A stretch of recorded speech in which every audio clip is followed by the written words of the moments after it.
Hello everybody, how are you all doing? Welcome back to Man City Unplugged, your very own Man City fan channel. It's the return of Vincent Kompany, Winnie to the Etihad. Hopefully one day, like Pep Guardiola has told, he'll return back here as a manager. That would just be wonderful.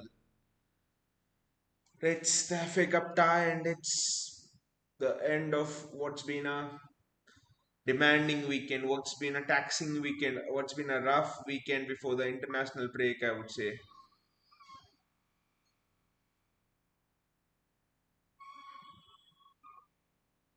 Let me just put Rico Lewis in.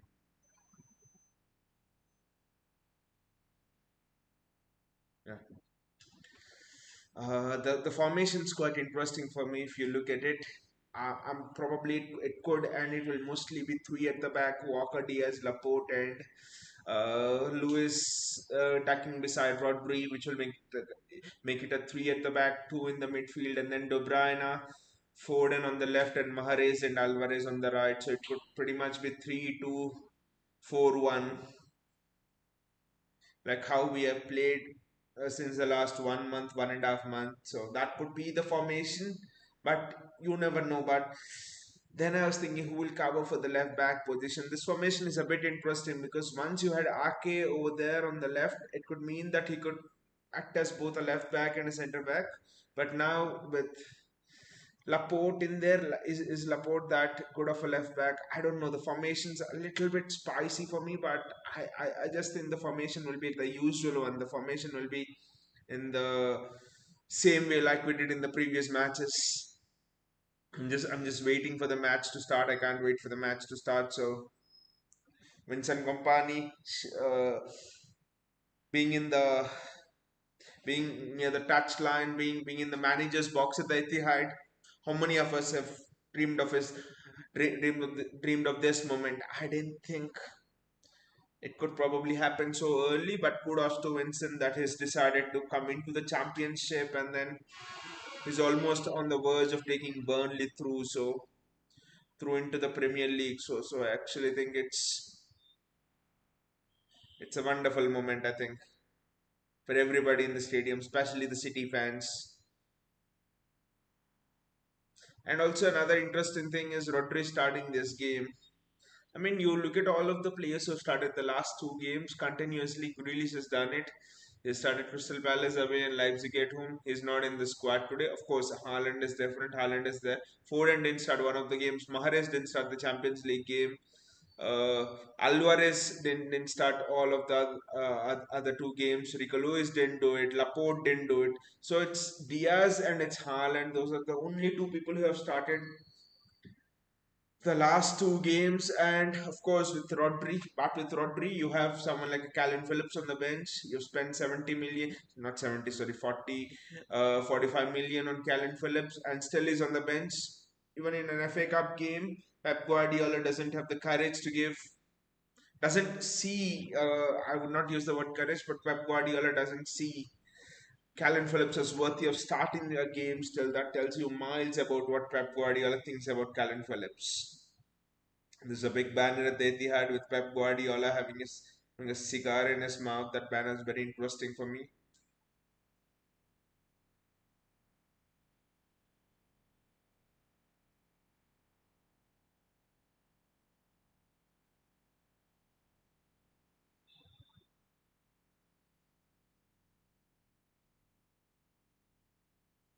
The Etihad Stadium is full today, as expected. The return of Vincent Kompany.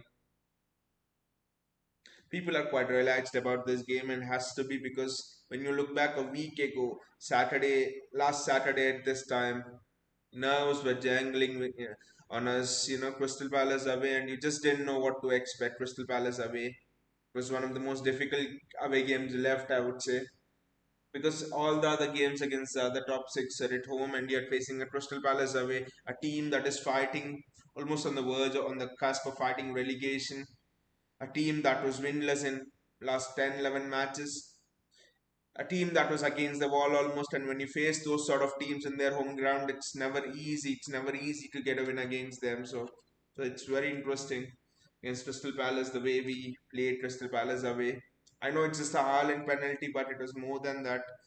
We created enough chances to win that game on the balance of play. That was a good win for us, I think. I mean, I believe that was a fantastic win for us.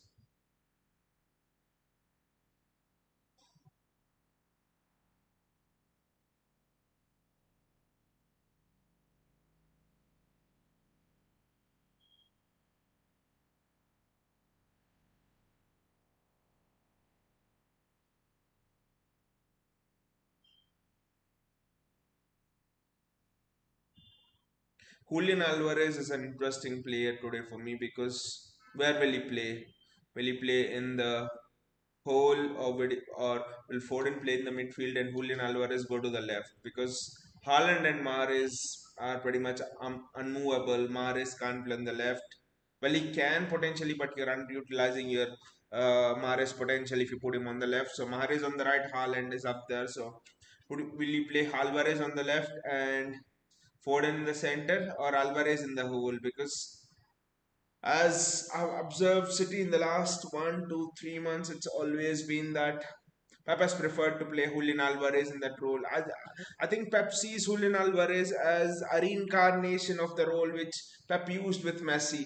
I would not be surprised even a little bit if Pep starts Julian Alvarez against Bayern Munich, playing him in that hole, floating in between the opposition midfield and defenses. Vincent Kompany walking out there and all of the City staff, everyone hugging him. Vinicius surprised with full attack.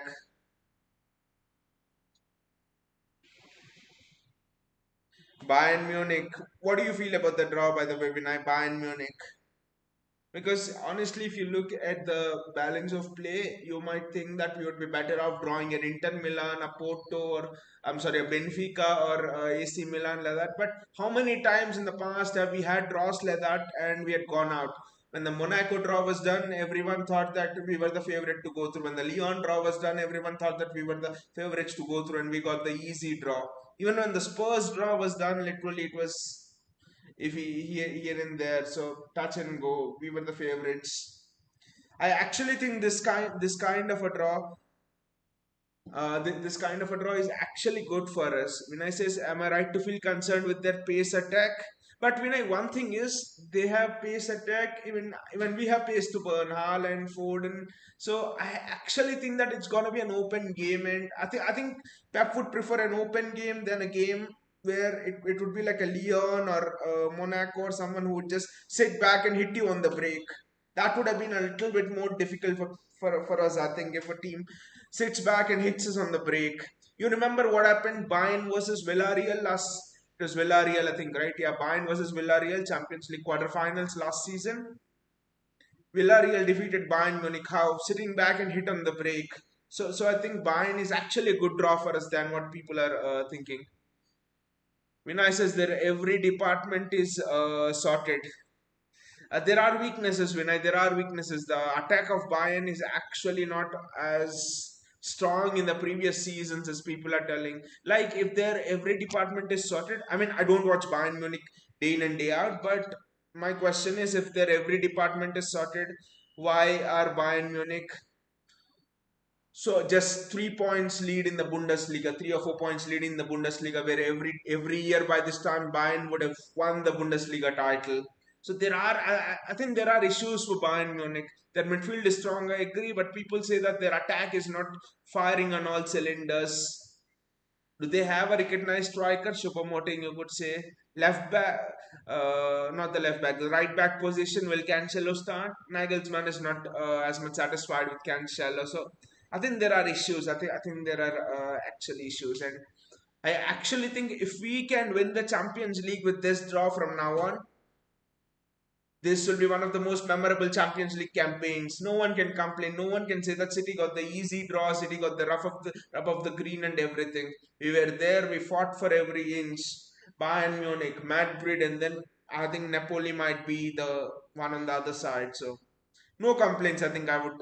I thought initially Bayern was a bad draw, but then I think if you have to win the Champions League, then why not win it by defeating the best? The game has started. Burnley is kicking out from left to right. I think it will be an intriguing game. It will be a game of uh, tactical puzzles. Will be interesting to see what Pep does because even Julian Nagelsmann also overthinks just like Pep. So interesting. And for me, honestly, Bayern didn't look as good against PSG as they did in their previous seasons because PSG had a couple of chances. Mbappe missed one or two chances. Messi, I think, had one chance. So Bayern had chance. Sorry, PSG had chances. It's just that they didn't take them. Vinay says we need Walker, but he has some issues. By the way, the inquiry against Walker has been dropped today. Walker has issues, but again, it depends. I think when I what does Pep play? Does Pep want to play John Stones over there, for example? I know this might be silly, and John Stones doesn't have that recovery pace, but playing John Stones over there would mean that you you do more against the counter attack because John Stones would actually come into the middle of the pitch beside Rodri. I think the thing which Pep is going with is he is literally playing with three centre backs at the back, Ake, Diaz, and Akanji. Three and then he has John Stones and Rodri, for example, like he did against Leipzig. So what Pep is telling is we have five people at the back and we want the other five to attack. So Pep is telling 5-5-0-5, something like that. So I think that is what is Pep's plan in the Champions League. De Bruyne, good phase of play. Kyle Walker, the ball almost got to Erling Haaland.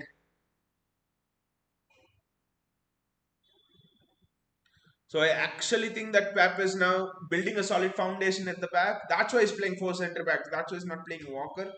And then he's telling the other five to attack. Probably Gundogan. He helps out a little bit defensively, but other than him, the other four just go and attack.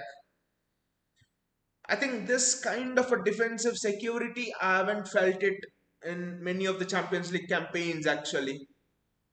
Because in many of the other Champions League campaigns, it sort of seemed you had a shaky defense and stuff like that. But this campaign, you're suddenly seeing this solid foundation for the likes of Haaland and people like that to go on and attack.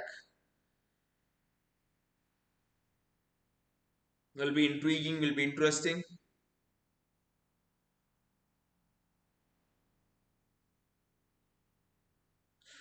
I mean, if we do get through Bayern, then there is playing Real Madrid in the semi-finals, and this time, if we do get through Bayern, the second leg against Real Madrid will be at home. I know against Bayern, second leg is away, but the flip side of it is if you do manage to get through that Bayern fixture, the second leg against Madrid is at home, and we'll have the revenge to extract. We'll have the chance to extract revenge from Madrid like they did in the semi-final last time. It could all line up in the stars. Destiny could just decide it for us. You never know. Vinay says, what should be our midfield? That's an interesting question, Vinay. That's a very interesting question. I typically think the back four should be the same back four that he's played against Leipzig.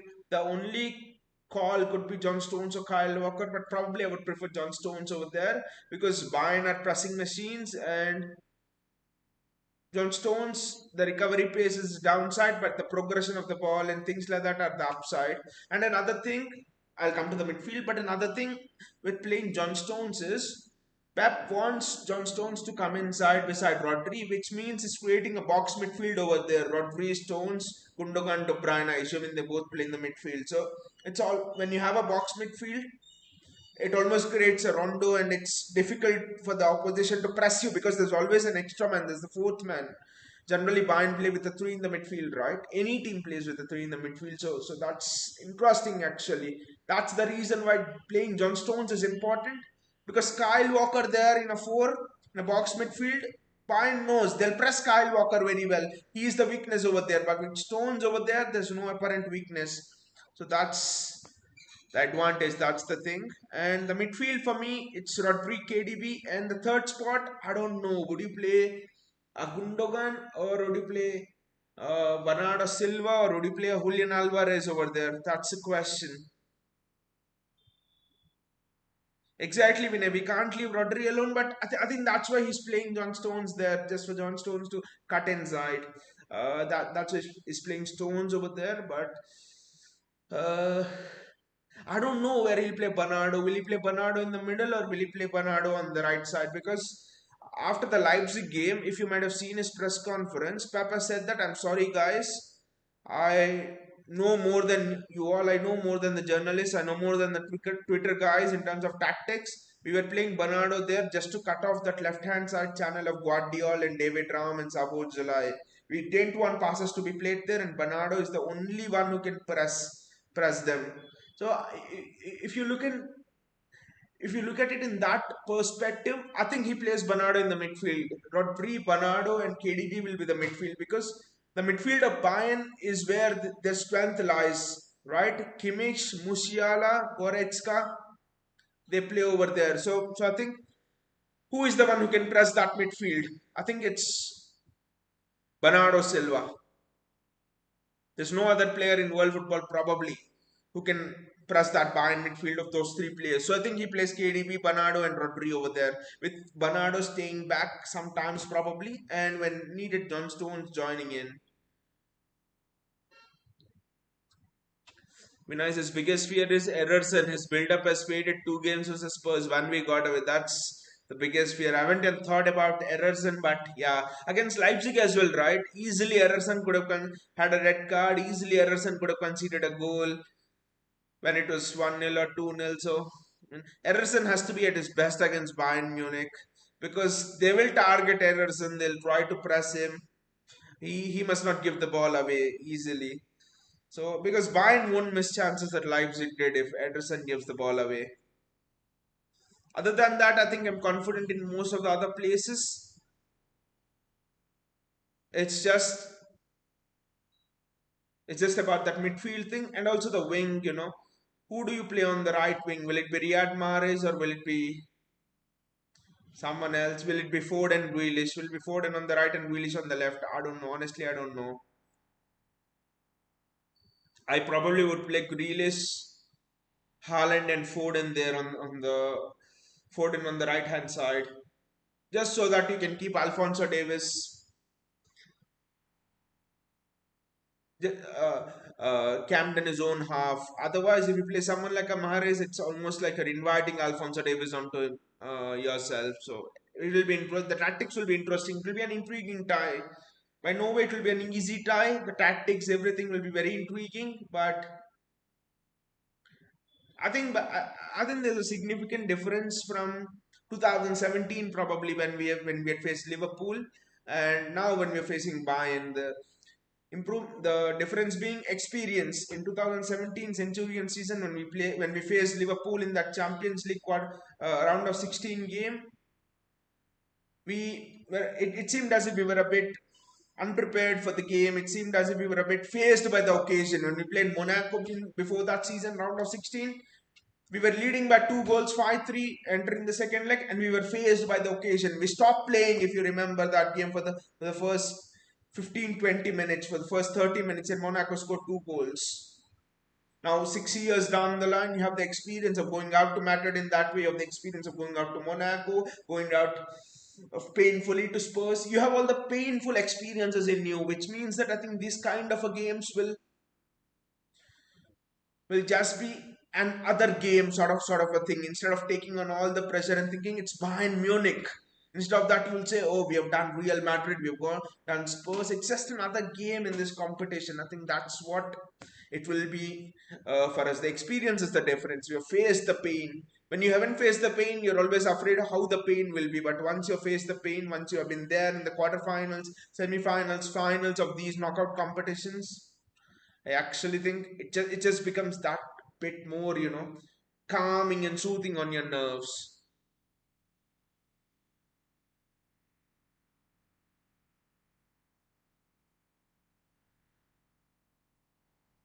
Foden's gone down. They are not showing the camera is not showing Winnie. I don't know why.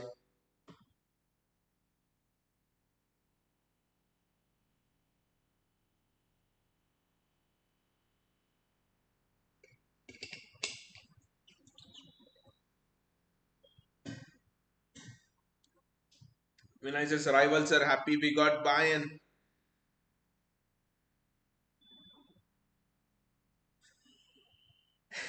That shows how much the rivals want us to get dumped out of the Premier, dumped out of the Champions League, Vinay. I've seen a couple of United fans on social media. They're genuinely afraid that we could do the treble this season. They just want teams to knock us out of all of the competitions. Initially, I was like, it's the worst draw that could happen. But then I'm like, it's not such a bad draw at all because it's going to be an end-to-end game. It's going to be tactical one, intriguing one. And my thinking is, if you got to win the Champions League, you got to beat the best. You can't win the Champions League by hiding behind the veils of easy draws or by hiding behind the shadows of uh, we'll just face teams which are too easy to play against. No, no, no. I mean, winning or I don't know, we'll win or lose. I don't know how far we'll go in the Champions League. For all we know, we might get dumped out against Bayern, or we might get dumped out against Real, or we might go to the final or be out there, or we might win the Champions League. Anything might happen, but for all I know, I think by facing Bayern, we grow. We grow a step in the Champions League. We grow a step due to that experience, due to that exposure we get.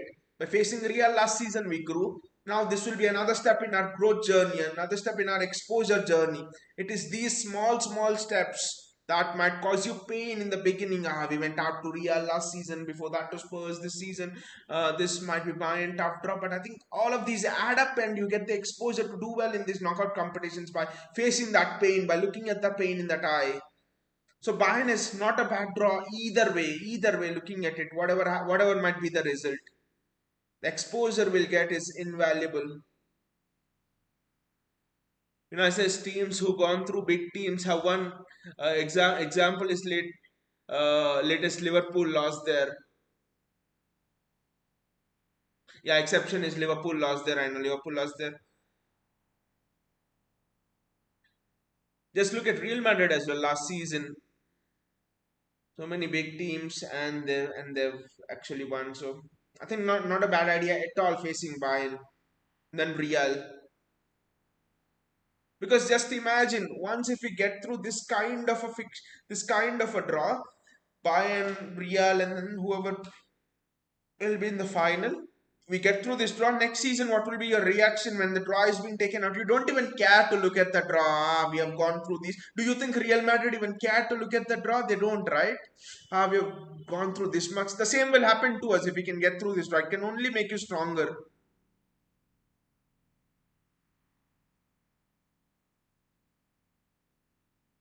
So either way, looking at all dimensions, I think this draw is really better for us. Rival fans might feel the other way, but that's because they just want City to be dumped out. That's all, rival fans. But we look at it in different time dimensions. We look at it in different ways. So good draw for us, I would say. Good draw.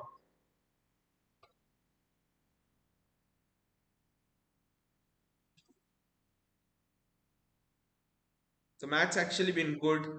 I know City have dominated possession and stuff, but Burnley have threatened. Not on the counter, they have looked to play, and it's actually been even. De Bruyne is looking very well, very good. I mean, his movement through the channels and everything looking sharp. Julian Alvarez is playing in the center almost.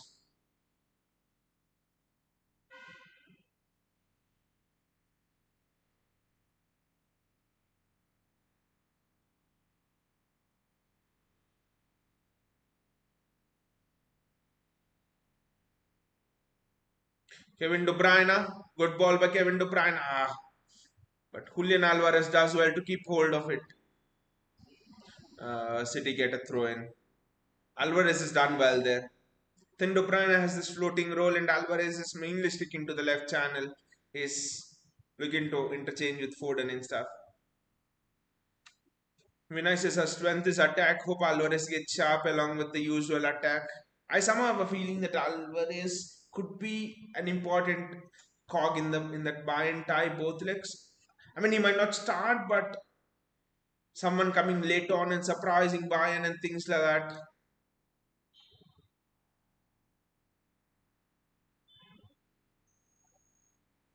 And our defense does not look bad either, right? Because we have two clean sheets in a row, or is it three clean sheets in a row? Clean sheet against Leipzig, clean sheet against Crystal Palace. Yeah, we have two clean sheets in a row. I think this will be a third clean sheet today if we can keep it. We are on a 6 game unbeaten run. We have won our last 4 games, I think, right? Excluding this one. So things are just beginning to tick for us. And I don't know with what intention Pep Guardiola said before the Palace match that this week will define us. Palace away, Leipzig at home, Burnley at home will define our season. But it might actually, it might.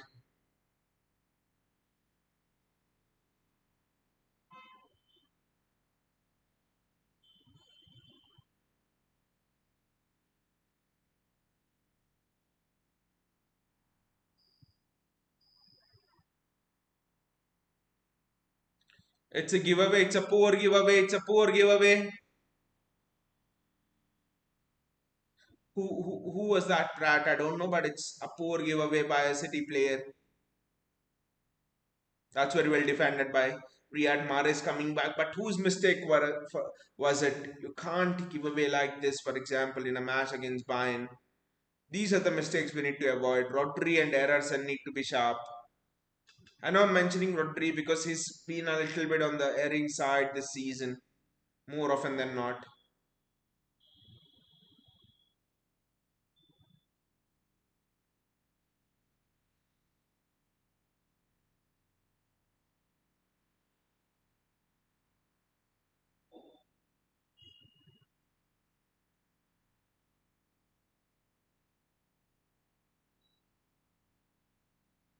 Good press by City, but Burnley have managed to play through our press.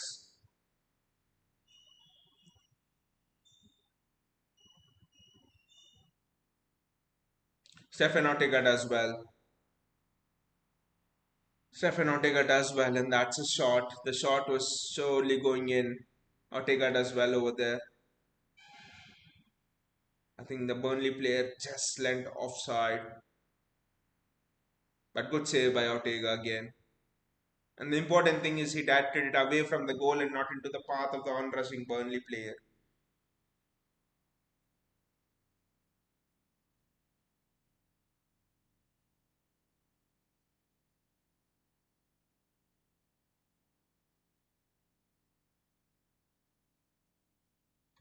Vinicius again, UCL is pure luck and referee. Imagine Grealish shot went in.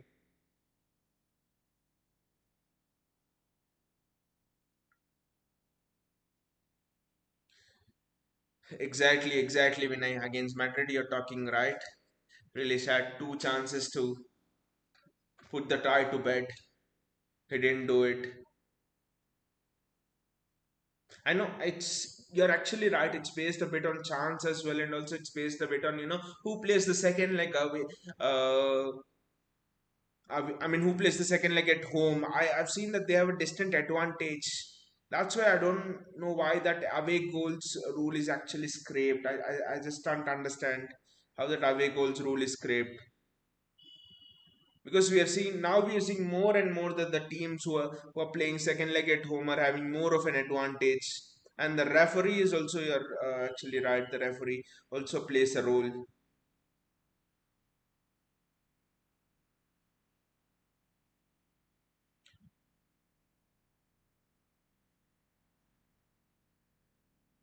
Again, I think knockout competitions are actually based on chance. They're not league, right? They're based on chance. So but that doesn't mean that you don't give your 100%. I know they're based on chance, but I think what you have to do is you have to give your 100%, and then if things don't work out, then that's fine. That's fine. You can go home happy. I mean, no team can tell it's not without chance. Real Madrid had a lot of chances last time, right? They were virtually going out of every round. Chelsea, when they won their first Champions League, what happened? 2012. Drogba concedes a penalty in the 110th minute or 112th minute something, and Arjen Robben misses the penalty. What if Arjen Robben scored that penalty? Atletico Madrid, last kick of the game, Sergio Ramos scores and header. So they play 94 minutes, a good game, and Madrid have one moment and they go on and equalize and then win the Champions League. So it's based on chance. It's based on there are many uncontrollable factors over there. But I think especially knockout competitions, what you have to do is you have to give your 100% and then hope that the destiny will support you. That's all.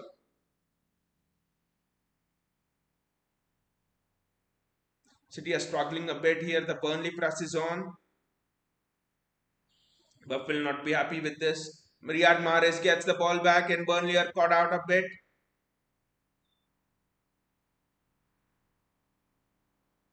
The game has now turned into an end-to-end encounter. It's a free kick for Burnley.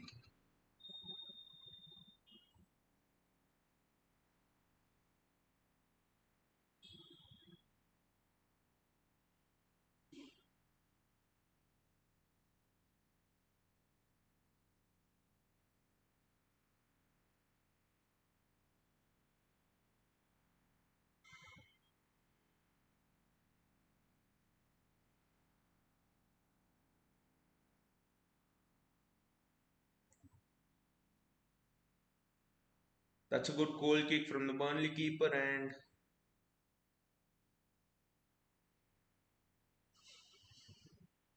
Burnley are actually finding some joy over here.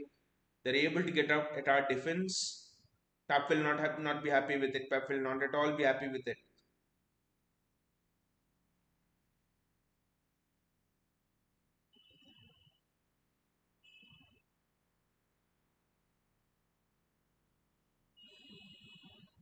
That's a good challenge by Ruben Diaz. Very good challenge. The striker of Burnley can have no complaints about it. Wonderful tackle, wonderful challenge by Ruben Diaz.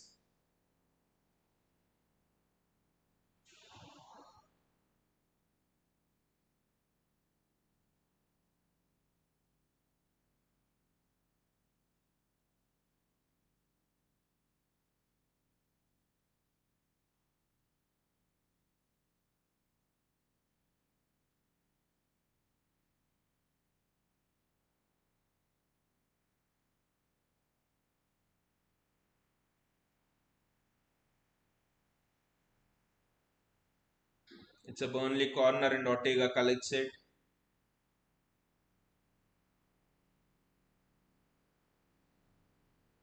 That should be a yellow card, I think. That should be a yellow card. Corner Roberts on Foden. That should be a yellow card, I think, at least. I don't think there's much in it. Well done by the referee. I don't think, honestly, there's much in it.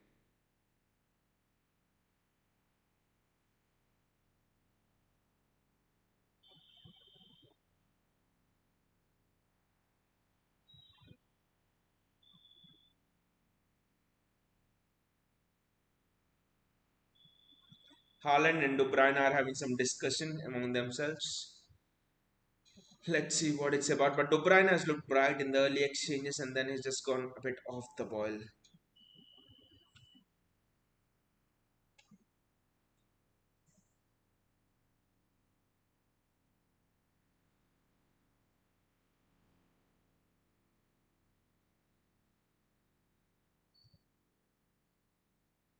Foden's done very well there, but it's gone out for a goal kick. Foden's down again.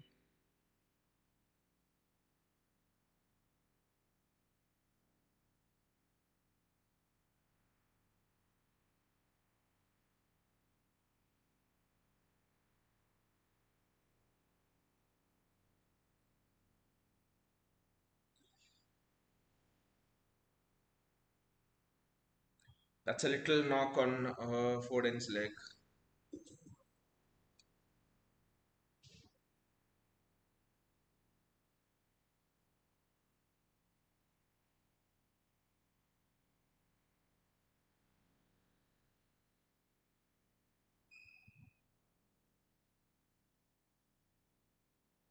Burnley are playing out from the back extremely well.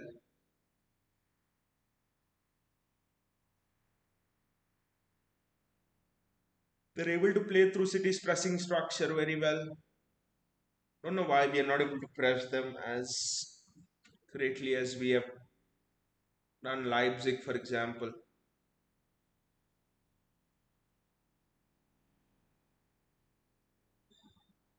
Rico Lewis is hobbling. He's been called up to the under 21s, internationals and stuff.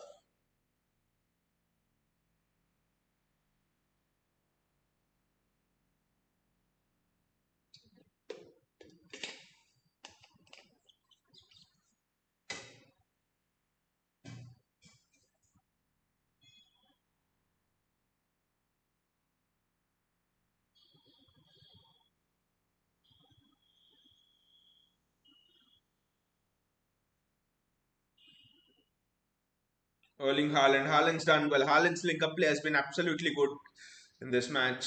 When against Leipzig, I thought Haaland's link up play has been very good. His pressing and everything. He's linking up much more neatly nowadays. That's one thing actually. Kevin De Bruyne. Thought Kevin De Bruyne will go for the shot. Riyad Mahrez. That's gone out for a corner. It's a City corner. Alvarez tried to shoot. You know that Alvarez has a very good long shot.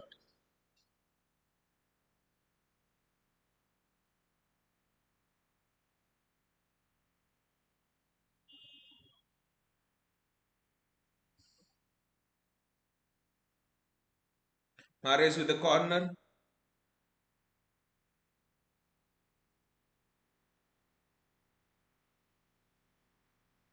Gio says your content is great, bro. Thank you, Gio. Thank you for the support.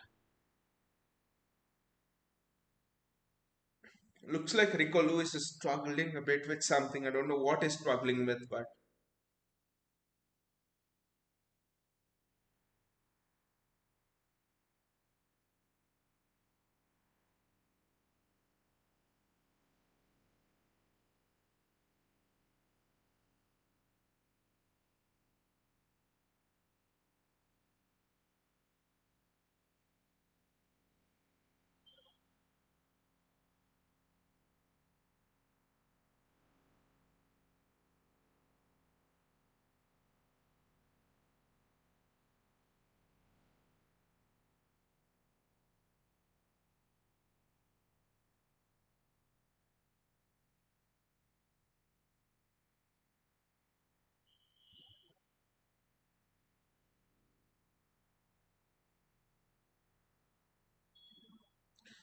Stefan Ortega's distribution is also very good.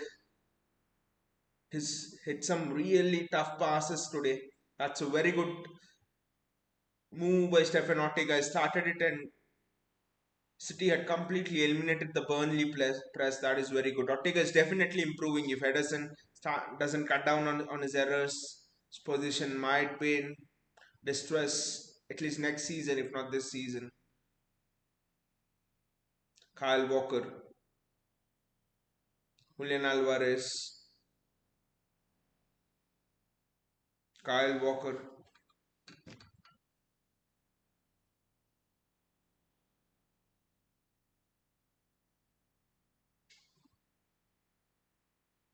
Rico Lewis does well, uses his recovery pace, and again Stefan Ortega hits a very good ball, accurate ball to find Riyad Mahrez and starts another City attack. Wow, Stefan Ortega is looking in the mood today. Phil Foden of the left hand side. Ah, Erling Haaland gets to that, but no one at the near post to guide the ball in. City are trying to up a few gears here. This will not be an easy match.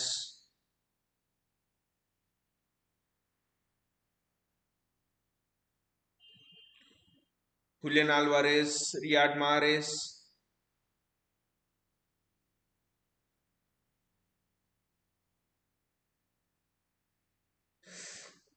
Last minute tackle to take the ball off the feet of Julian Alvarez over there.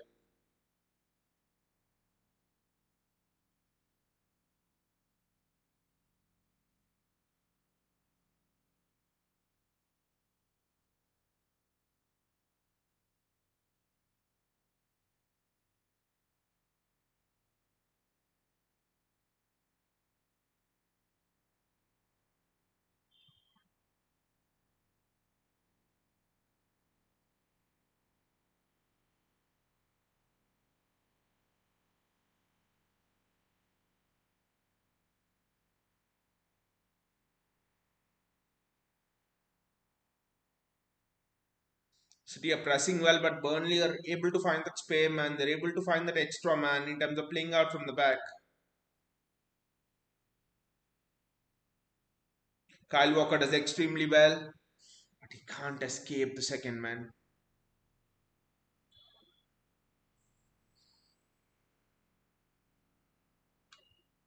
The game's literally in the even, game's in the balance.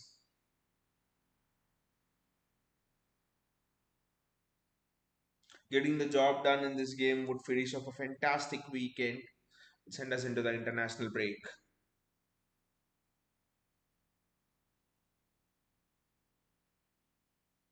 Ortega with the ball. His distribution has been superb today. It's been better than Ederson this season. His distribution today.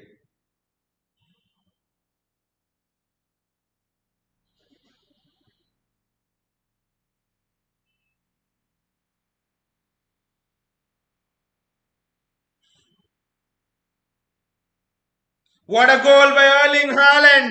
What a goal there by Erling Haaland! What an anticipation, what a run, and what a goal! Wow! Erling Haaland. Is it his 40th for the season?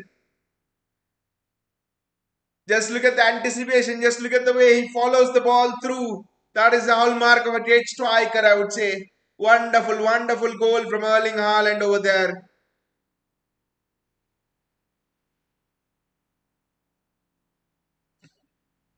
It's fantastic, right? The ball from Alvarez and the ball from Alvarez is just superb. That's a superb pass.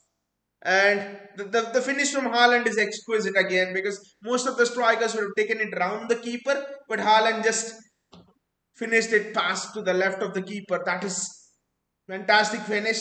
But the ball, I would say, the ball is just exquisite. Julian Alvarez is just truly growing in that in the hole, in that role in the hole, in that number 10 role. Just fantastic.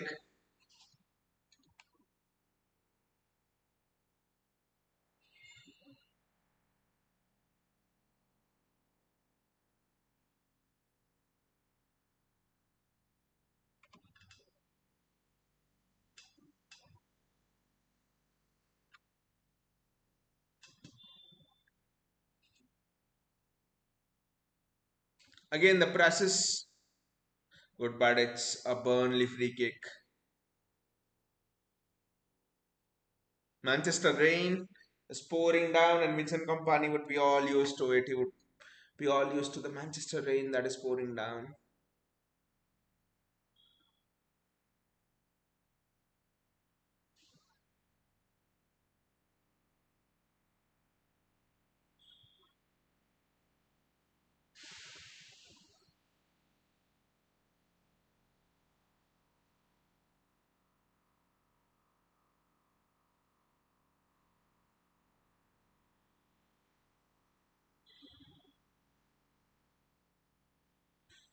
Burnley are now pinging the ball around with even more ferocity. The rain's just making the ball zip around a bit more. Should suit City from here on. In terms of the fact that we can invite Burnley on and then hit them on the break with Erling Haaland.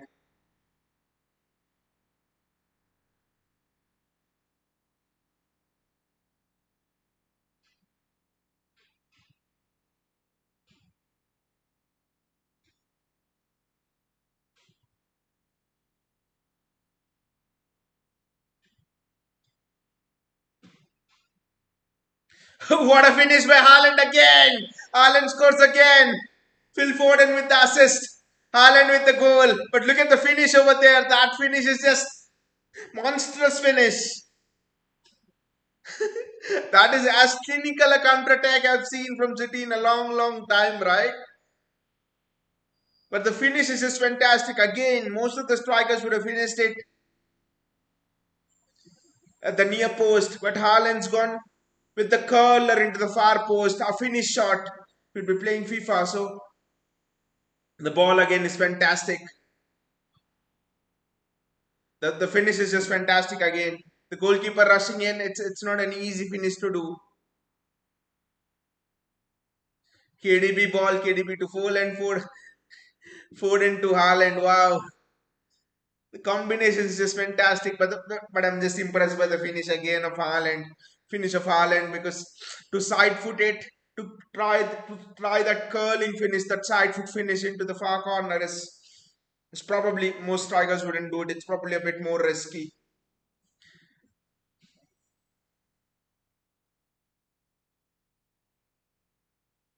Again, fantastic finish by Haaland. How many goals has he got this season now? All competitions. I think this is 41.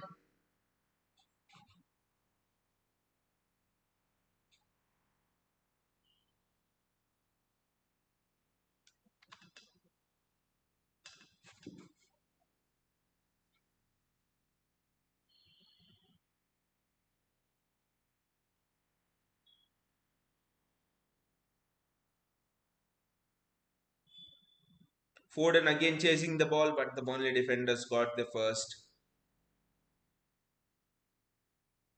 That complete move was right out of Pep's training ground. This thing, I think, KDB to Foden, Foden to Haaland. But I think, like you said, when a KDB's ball was the most difficult one over there, it just split the fullback and the Burnley centre back over there. That KDB's ball was just, it deserves. It will not even get one assist because it's a pre-assist, but it deserves two assists. That ball's just exquisite. It just took the entire Burnley back line out. Mahrez too. Alvarez gets the ball again. KDB, Walker, Ruben Diaz, Ortega,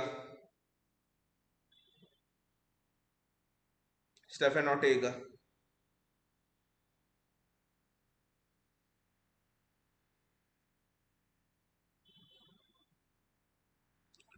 This is the first missed time goal kick from Stefan Ortega today. But never easy to play those balls, especially in the swirling wind along with the rain.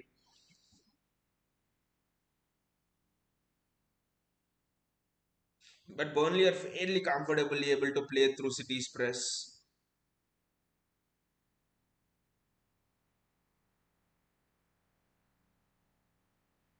That's well won again, and Rodri does well. Manipulate the ball. Kyle Walker. Walker back to Ortega.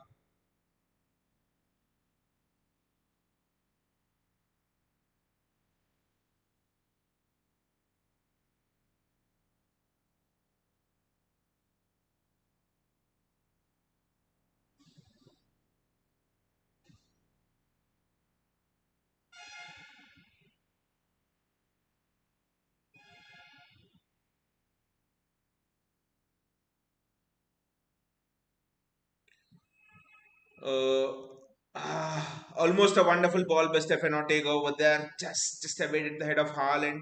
But De Bruyne made a run. Now this is also interesting. De Bruyne making runs with Haaland dropping in. That would be a nightmare for opponents to mark. If Haaland isn't making the run, then it's De Bruyne or Alvarez making the run from deep. I think the advantage you get with playing players like De Bruyne, Alvarez, and even a Gundogan in the midfield is the runs that they make off the ball, especially when Haaland is dropping in. I think that's where Pep is playing Bernardo more on the wing than through the middle, because Bernardo doesn't offer you those runs, those third man runs. Because once you have the third man runs, the defense is confused. Should we go with Haaland or should we wait for the third man runs? What do we do? And also, I think once you have the third man runs, it's almost like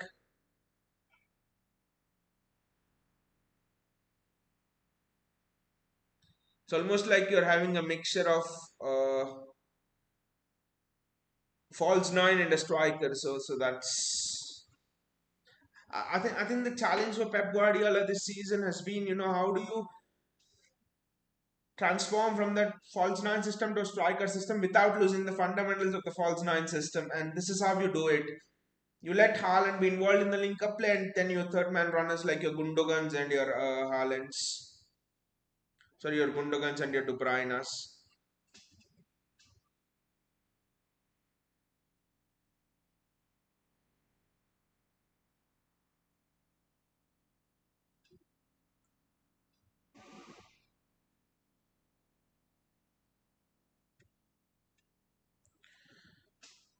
Vinay says McAllister Gundo replacement. Vinay, I think McAllister is Bernardo Silva's replacement. It's not Gundo's replacement, I think. Gun- because McAllister likes to play in those tight spaces, he likes to dribble more, like exactly like Bernardo Silva does. But then I can understand what you mean here because McAllister also likes to come forward that little bit. So I think it's a mixture of both. It's a mixture of Gundogan and Bernardo Silva. But I think McAllister with McAllister, you're almost leaning towards being that Bernardo Silva replacement than a Gundogan replacement. I actually think Maxima Parone is Gundogan's replacement. Maxima Parone, he is Gundogan's replacement. So I think Pep will just bring him through into the squad next season bit by bit. Because Maxima Parone is Frankie de Jong kind of a player, is unpressable, and he also allows to drive forward, make those forward runs. So exactly, you're getting a Gundogan profile of a player there.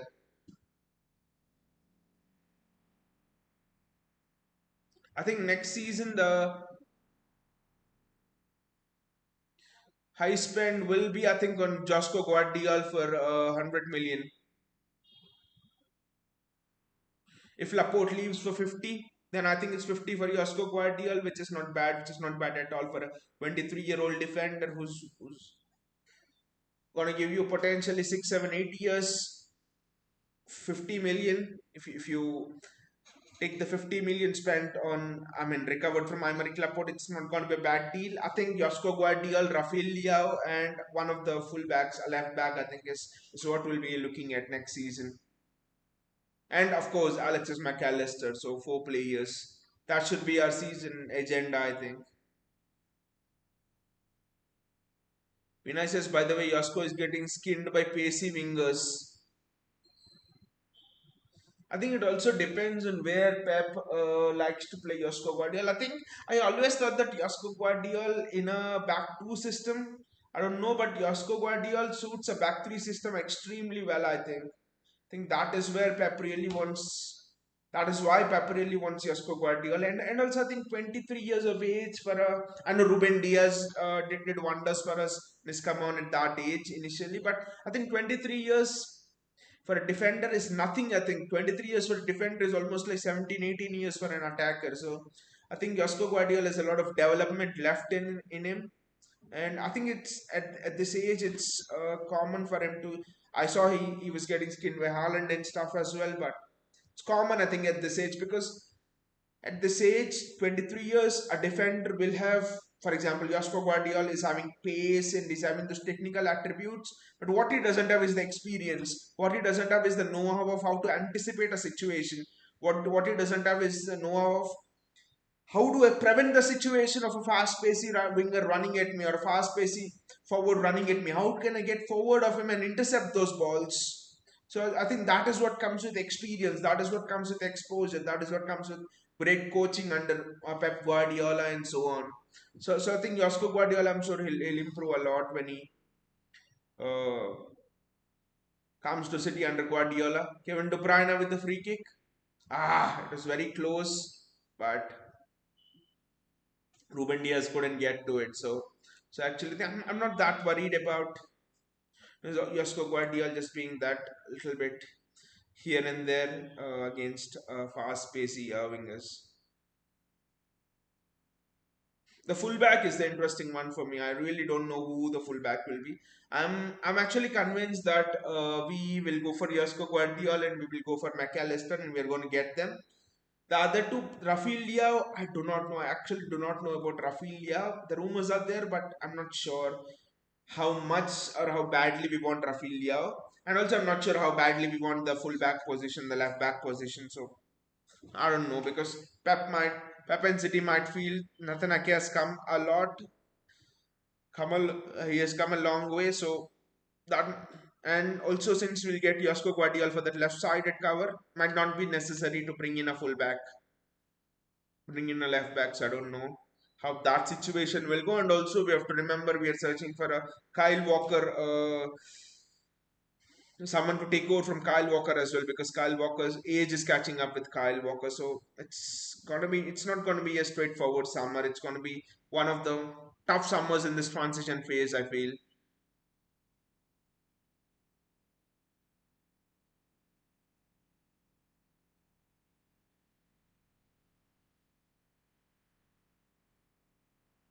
Vinay says, don't think City should invest 100 million in on Guardiola, but he's actually, if you look at it, he's Aymeric Laporte with pace. He has all the qualities of Aymeric Laporte. Like he plays excellent diagonal balls, his passing, his ability to take the ball out from the back, his ability to split the opposition defense with his passes. Everything is there, and he has pace as well.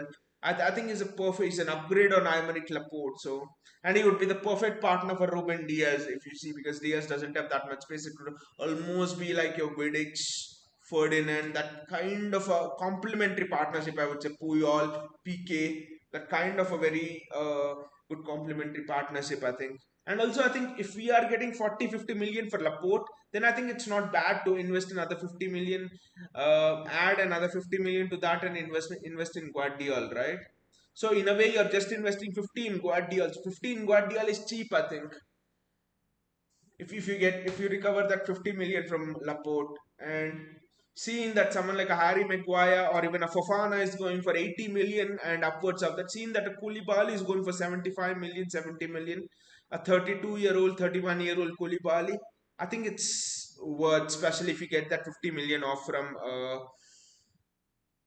Aymeric Laporte. Sumant says, what about Taylor Harvard Bellis? That's a very interesting question, Sumant. Very interesting question. Taylor Harvard Bellis is putting in some superb performances in the championship. And the thing with Taylor Harvard Bellis is news has come that he will extend his contract with City next season, and then we'll see what goes on with him, because I think next season his contract is almost coming to an end, and he will actually extend it. City want him to stay. City want to offer him a new contract and then probably send him on for loan. The news from Pep Guardiola's campus, Pep thinks this one more loan probably needed for Taylor Howard Wallace to develop more. I think it's difficult for young defenders to break into our team, because you already see you have John Stones, you have Nathan Ake, you have Ruben Diaz, potentially a Josko Guardiola will come in. You have Emmanuel Akanji. So you have five defenders, and none of them are old, right? Everyone is around the 23, 24 years to 28, 29 years, which is fairly young for defenders actually. So everyone is in that age bracket. So how do you break through that age bracket? How do we break through our defenders this thing? I don't know. Rico Lewis has broken through in the fullback position. I know that is only because Pep has switched his style of play. He wants the fullback to come inside. Then you have Luka MBT waiting on the wings. You have Callum Doyle waiting, the brother of Tommy Doyle, who's a fine centre back as well. You have Taylor Howard Bellis waiting. So you literally have 3 to 4 defenders. Then there is someone called as Ko Ikatura, I think. Even he's actually waiting. So you have 4 or 5 defenders waiting to get into the City team.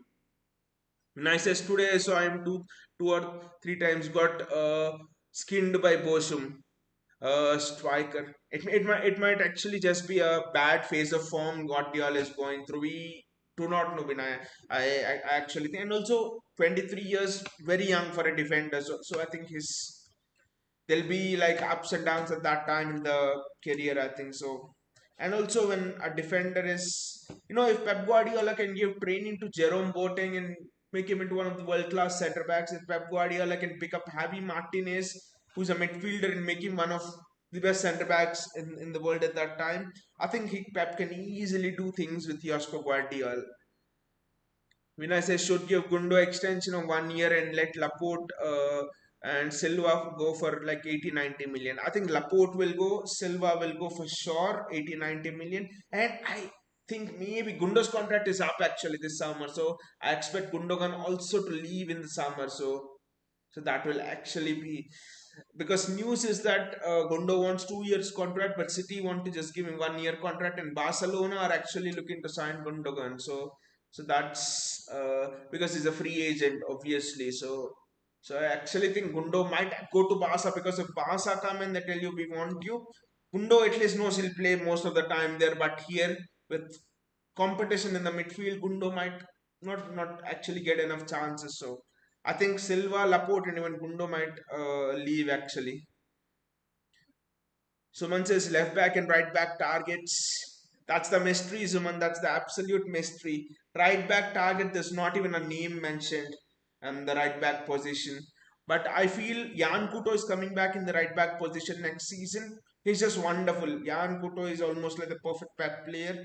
I have this feeling that Pep will actually try to bed in Jan Kuto next from next season because Jan Kuto wanted to leave the club before the start of this season, but Pep instructed Tixiki Pagarestan to persuade him to just go on loan this season and we'll get you in the team next season. So Jan Kuto will come into the team next season, I think, at right back, and Rico Lewis at right back, I think they both could be the successors of Kyle Walker because the right back position is almost becoming a kind of an irrelevant thing in the City team now because the right back is always mostly coming into the midfield and it's a back three with someone sitting beside Rodri, the right back going inside beside Rodri. And that is essential because when the right back goes beside Rodri, it creates a box midfield and it makes pressing difficult for opponents. So there are a few people in the Premier League using that box midfield. Arteta is using it. There are not a few. There's only Arteta using it other than Pep. So, and who are the players who are suitable for the box midfield? Walker style fullbacks is surely not. So, I think gone are the days when you'll have up and down marauding fullbacks at City, like in the Centurion season, for example. Uh, Walker was up and down marauding. So I think it's almost a switch to a three at the back and a two in the midfield system, with the second in the midfield being provided by the right back underlapping. So Stone suits that system, Lewis suits that system, Jan Kuto perfectly suits that system. He loves cutting into the midfield and making those underlapping runs, Jan Kuto. So I think if Pep wants to bring in, he'll bring in that kind of a midfielder and who can cut that kind of fullback who can cut in left back. Left back is interesting because we've got Sergio Gomez, but Pep always wants to see him. Pep always wants to play him in the midfield, so I don't know how that works out. Natanake is improving a lot. Will Bayern pay 70 million for Joao Cancelo and buy him? Again, a mystery. If they don't, then probably Cancelo returns back. So there are a couple of scenarios actually appearing over there for the left back position. But Dimarco, I think, is the left back from Inter Milan, if I'm not wrong. Federico Dimarco or someone like that, who we are actually aiming at. So, couple of scenarios available in the left back slot. I think Pep might feel probably we have enough cover at left back with Gomez, with Ake doing well, Cancelo coming back, or he might look at one left back position. Do not know on that. Vinay says get two midfielders, one winger, one fullback. Straightforward transfer strategy. Out of the two midfielders, one will be McAllister, I think, Vinay. I don't know who the other could be. That's a sort of a mystery again. Winger could be Liao, fullback could be that Dimarco guy, I think, from Inter Milan. So the second midfielder is a bit of a mystery for me. But do we need two midfielders? Actually, okay, Gundogan, Bernardo Silva, we might need two midfielders. Yes, Romeo Lavia could be the second midfielder if Southampton do go down.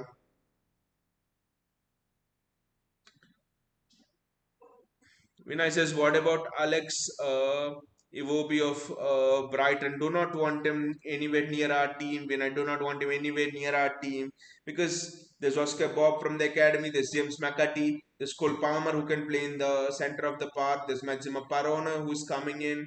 So do not want Alex Iwobi anywhere near our team. Suman says Gundo and Silva leaving same season means trouble for City. But Sumant, Bernardo Silva, I know he's played well against Leipzig, but I honestly feel whenever Bernardo plays in the midfield, it kind of, slows down the game a little bit. Not to say anything about Bernardo Silva, but I actually think Bernardo plays that one more extra pass to get get it from back to front, he still plays the passes like you're playing in a false nine system. So I actually think Alexis McAllister is just that one step above Bernardo Silva in terms of playing that early pass, in terms of taking those longer range shots from the midfield. I think especially when you play with a striker up front, I think Alexis McAllister is actually much more suitable to this system. So I want Alexis McAllister actually playing in the midfield role over Bernardo Silva, but Gundogan, I think age is catching on with Gundogan as well. I actually think I'm fairly confident that even if both leave in the same season, we have the tools to replace them because Alexis McAllister, and then you have a Maxima Parone, and then you have someone like potentially like a Julian Alvarez who's kind of uh, who's kind of actually playing in that role. He's playing in that whole sort of a role. And then you have Jack Grealish. People are telling that if Bernardo leaves, Jack Grealish could come into the midfield and Foden could make that left wing his own, which is actually not a bad idea. Which is not a bad idea at all because Jack Grealish, we are bought in Jack Grealish just to replace Bernardo Silva, right? That season, if you remember, a lot of rumors that Bernardo is gonna leave. So Grealish gliding through the midfield, it would not be a bad replacement at all. So I don't see that situation as being that bad, but potentially it could be a bit worse, like someone's saying, if McAllister doesn't bed into the team well, if Grealish is not suited to that midfield role well. A bit of question marks in there actually. The summer transfer window will actually be very interesting this season.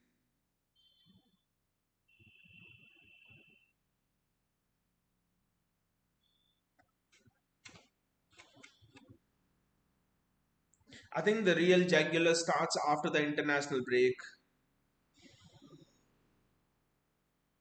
There are now fixtures. I think Liverpool at home is the first run of fixture after the international break.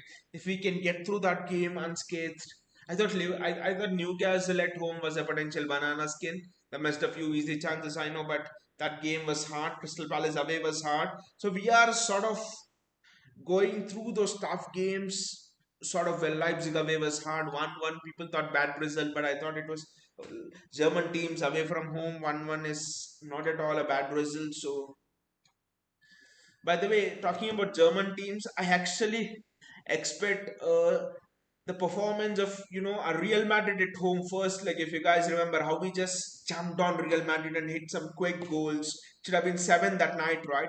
I expect something of that sort of a thing against Bayern Munich as well because playing Bayern away will not be easy. So, in the second leg, so what Pep will do is in the first leg, I think Pep will go all guns blazing. That doesn't mean we can't see two or three or four, but I think Pep will look to get as many goals as possible from that Etihad leg. Actually, Pep will look to make it as much open play as possible in that first leg of the Champions League tie will be an intriguing tie actually.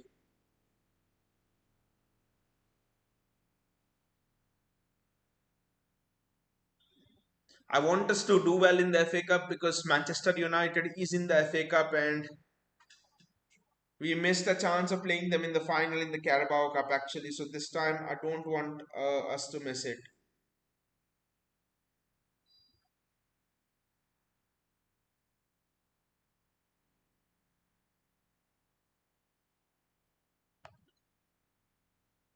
This break is taking like forever to come back.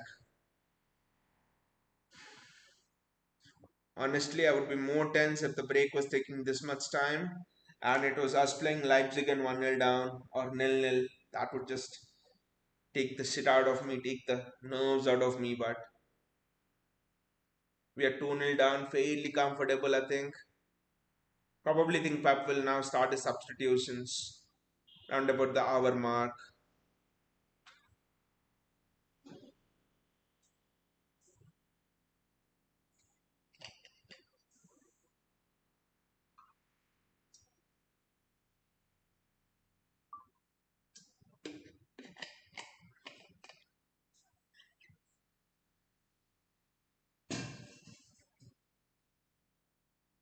I think us and Manchester United are the only big teams remaining in this FA Cup, I think, right?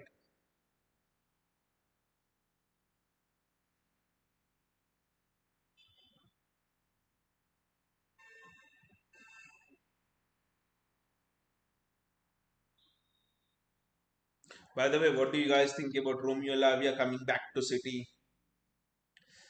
Couple of interesting things are going to happen in the summer. Just don't know how Pep will try to fit in so many players in the team, if because a lot of rival fans want Romeo Lavia for 40. I mean, around 40-50 million. We have a buyback on him, and City would never allow Romeo Lavia to go to another club in the Premier League, especially. So we would get him. Then what happens to Calvin Phillips? I honestly do not know what happens to Calvin Phillips. That will be interesting.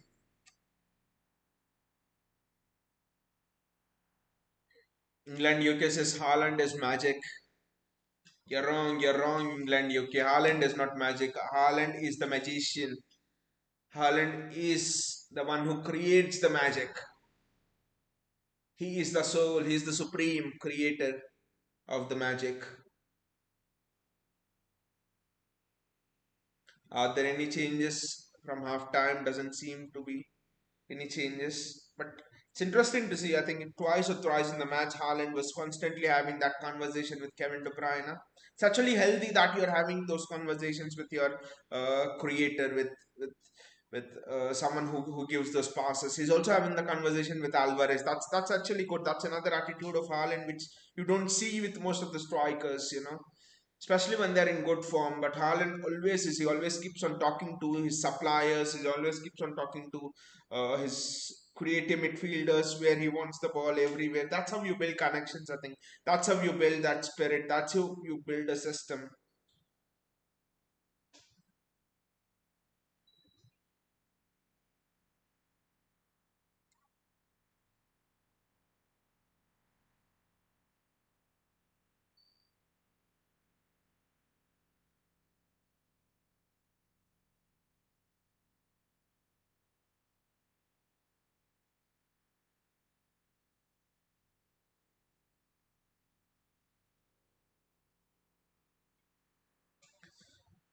Don't know what Vinny would have said to these guys at Burnley actually.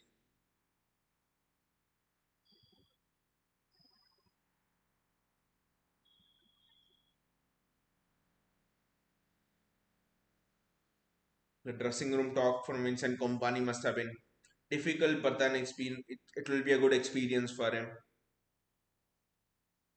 especially facing the big teams. That's how Burnley grow.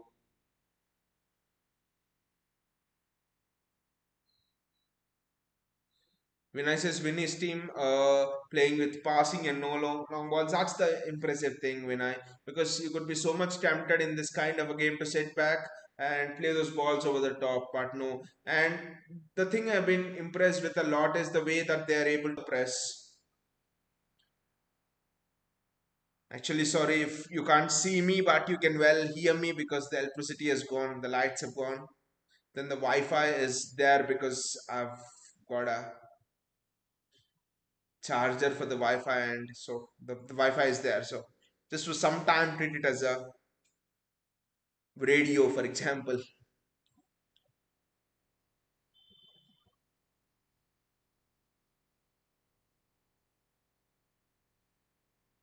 Yeah. So the way they were Burnley are able to play through City's pressing structure is actually impressive. That tells me about the tactics of Vincent Kompany. His tactically is very very good. De Bruyne does well over there.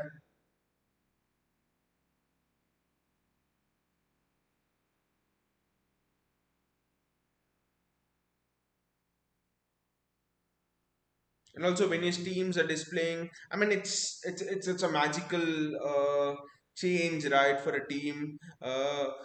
For a team who are traditionally known for playing long balls. Burnley have come sixth in the Premier League, I mean seventh in the Premier League one season under Sean Dyche, playing those long balls and all. Suddenly in less than a season, less than a year, you have transformed them into playing passing football. That's just fantastic work from Vincent Kompany. Riyad Mahrez. Haaland thought that's his hat trick. It's almost getting onto him. Kevin De Bruyne with the ball. Kevin De Bruyne recycling it well. Pep would not have been happy with certain aspects of the game. in the in the first half, even though we have a lead of 2 goals. Because Pep is someone who sees the process, who believes in the process, who believes in the system rather than in the outcome of it. Stefan Ortega again with a very good ball to find Haaland.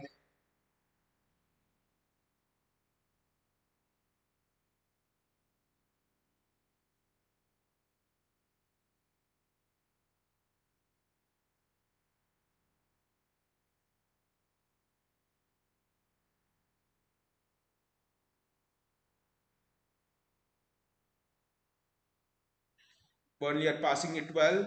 It's just a final pass, I think, that's just betrayed Burnley actually. The final pass is just not there. The final ball is just not there.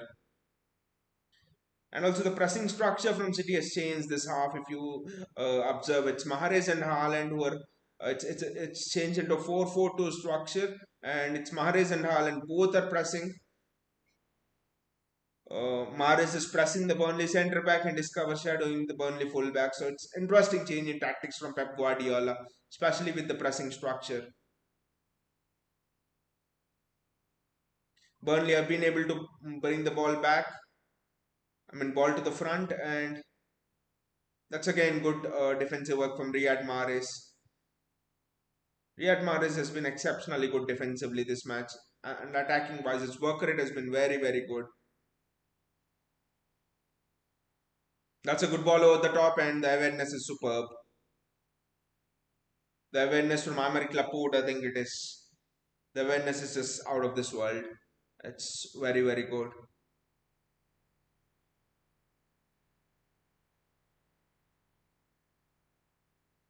Company knows that he needs to get at least one goal before the 80th minute, then anything is possible. I think you just need to stay in the game.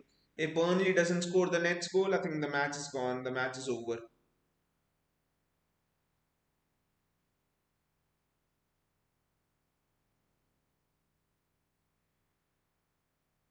Look at the audacity of them passing, even though Haaland is just breathing down their neck. This is very, very good, I would say.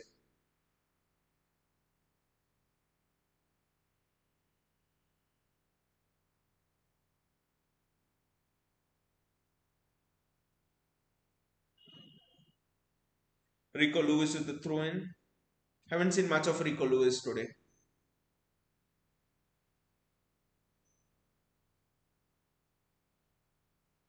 Looked like Rico Lewis just was struggling with one or two things at the beginning of the first half, and then hasn't seen him involved much.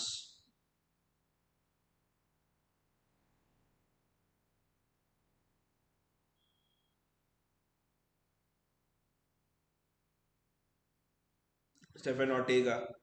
Apart from one pass, his distribution and his pass selection have been very, very good. And that's again a good ball.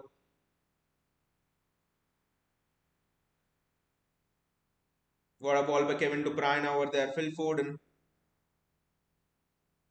That's a free kick. I think it hit the arm of Cork, I think. Jack Cork. Not sure what it hit, but yes, that's a handball. That's a handball from Cork. Yes, that's a handball for sure.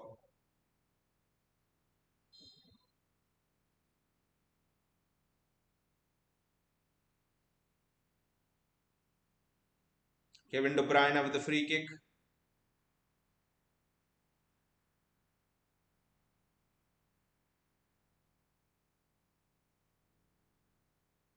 Love to see Kevin De Bruyne score one from this range, although I think it's a bit out of his range. I think I don't think he'll go for the top bin. I think he'll look to put it on the head of Haaland, for example. Has gone for the top bin and it's gone to the top tier, Kevin De Bruyne. Anyways, good try, well worthy try, I would say.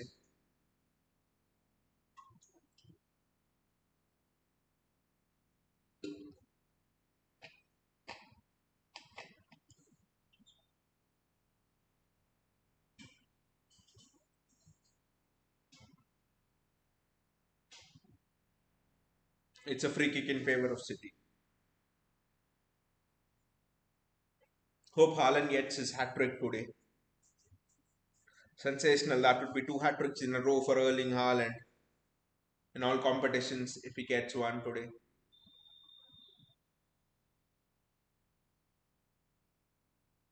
It's a ball back to Stephen Ortega. Good ball by Stephen Ortega again. Haaland could do better probably in holding it up. That's what Haaland has to learn a little bit more, but his link up play and his pressing has improved. That hold up play a little bit, it needs a bit more polishing. Riyad Mahrez picks up the pieces and Phil Foden. He thought to direct it to Erling Haaland, but it's not possible. Rodri to Kevin De Bruyne.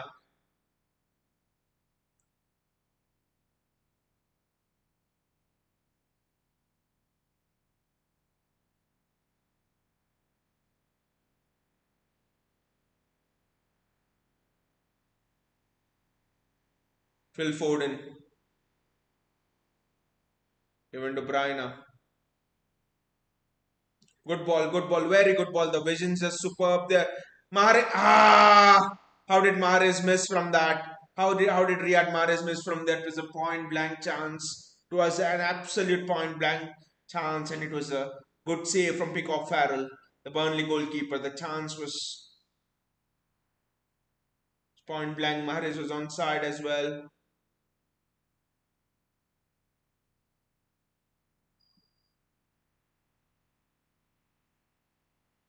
I don't know how we missed it. That was as easy as it comes.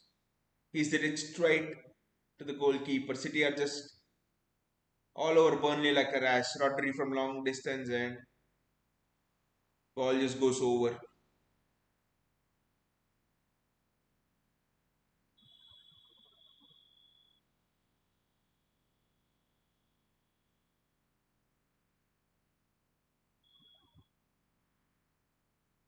The rain is just pouring down. The Burnley fans can be proud actually with the display. They had actually dared to come to the Etihad and play passing game, where even very good passing sides drop their passing game. Leipzig's a clear example. Champions League side were afraid to pass the ball against us.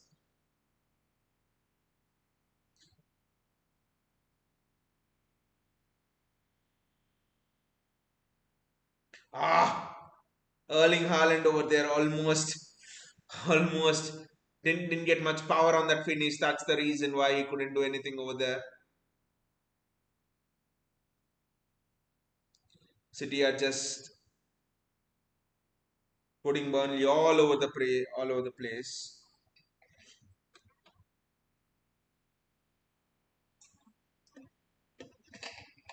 Erling Haaland still can't believe how he did score his hat trick over there.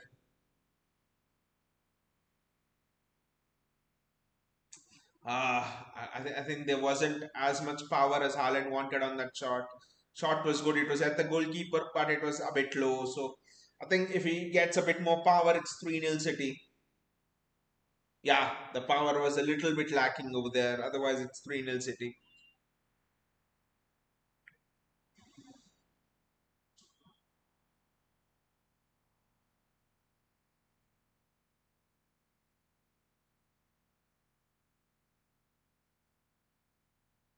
Julian Alvarez there.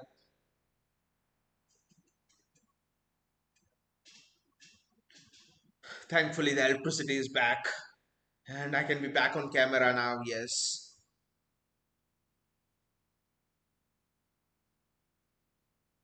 Thanks for staying with me.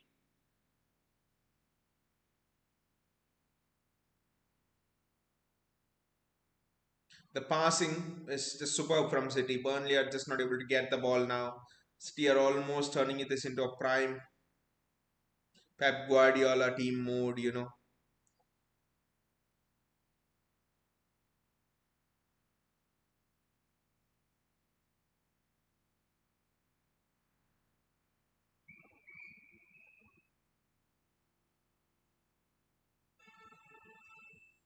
Erling Haaland gets the ball. Julian Alvarez takes the ball and City retain the ball still, and it's Kevin De Bruyne. It's a touch from a Burnley player, and it goes out for City corner.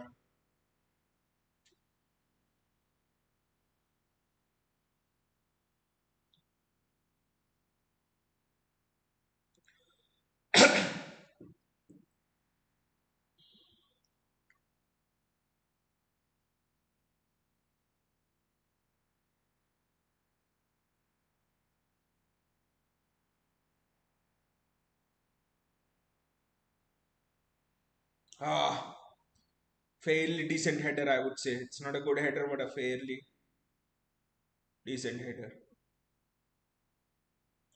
Look at the pace of Walker. The defending from Walker is just fantastic over there. 1v1 situation. The keeper played the Burnley attacker in, and fantastic defending from Kyle Walker over there. Stefan Ortega. His distribution has been audacious, courageous, I would say.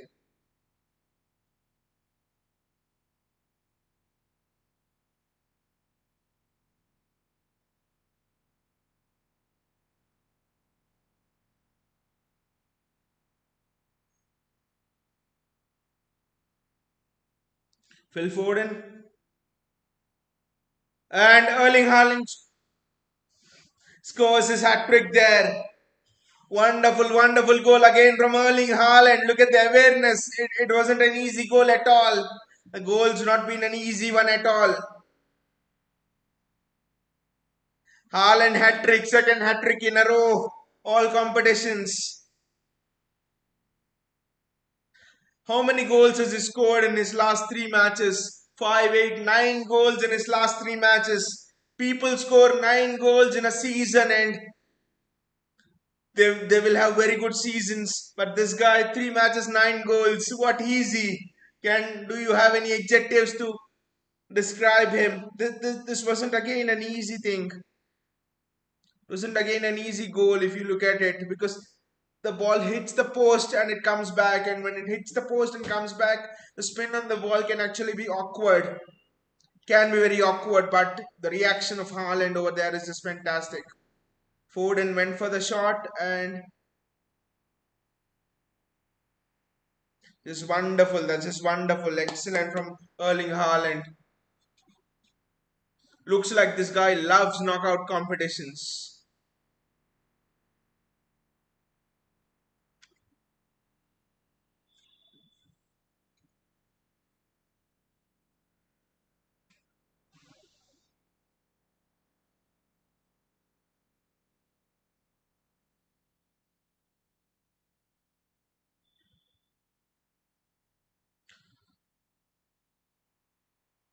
But the distribution from Stefan Ortega, I must say, is quick. It's spot on. It's been very sharp. It's been very sharp. He's been very courageous. It's not been faced. Last season, what was the name of that keeper? I don't remember, but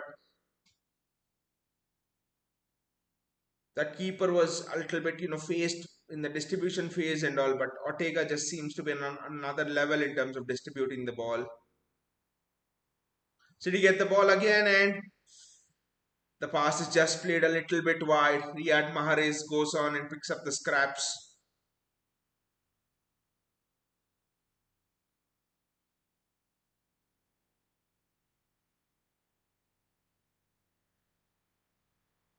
Rodri, Haaland, Mahrez.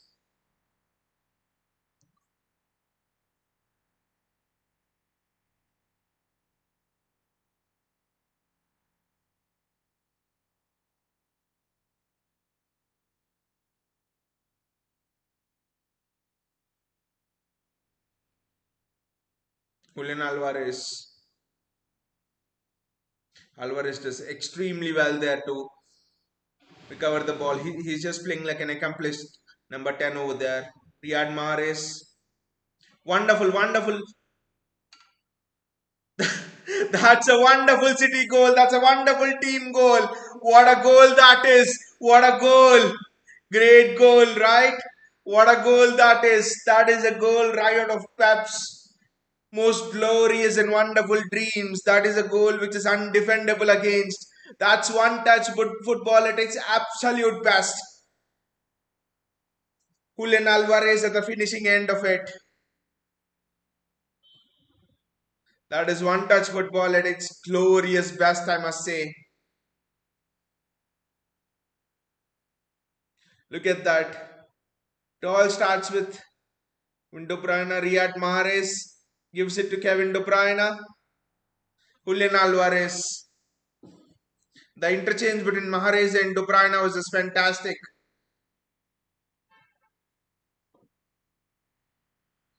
Mahrez and De Bruyne, that pass from Mahrez to find De Bruyne is just superb. And then De Bruyne's release at the right time to find Julian Alvarez is just something else. The finish from Julian Alvarez, as usual, it's just top notch.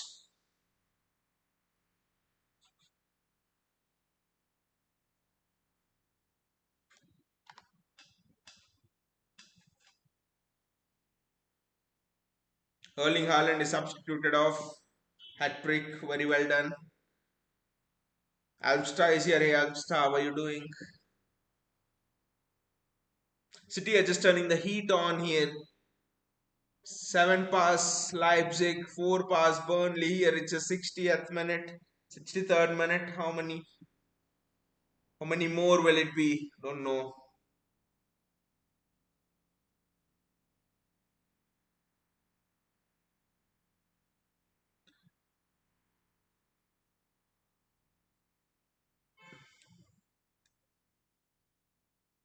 City get the ball again. So Riyad Mahrez who's playing through the center now.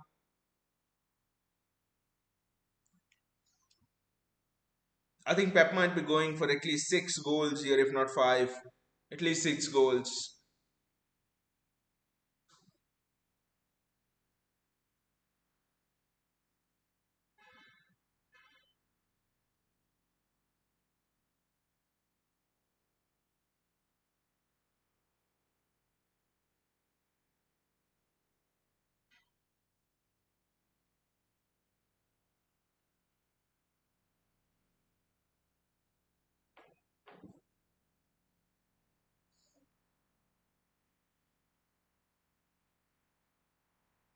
There's been a little tactical adjustment at the start of the half from Pep, and it's just been one-way traffic after that.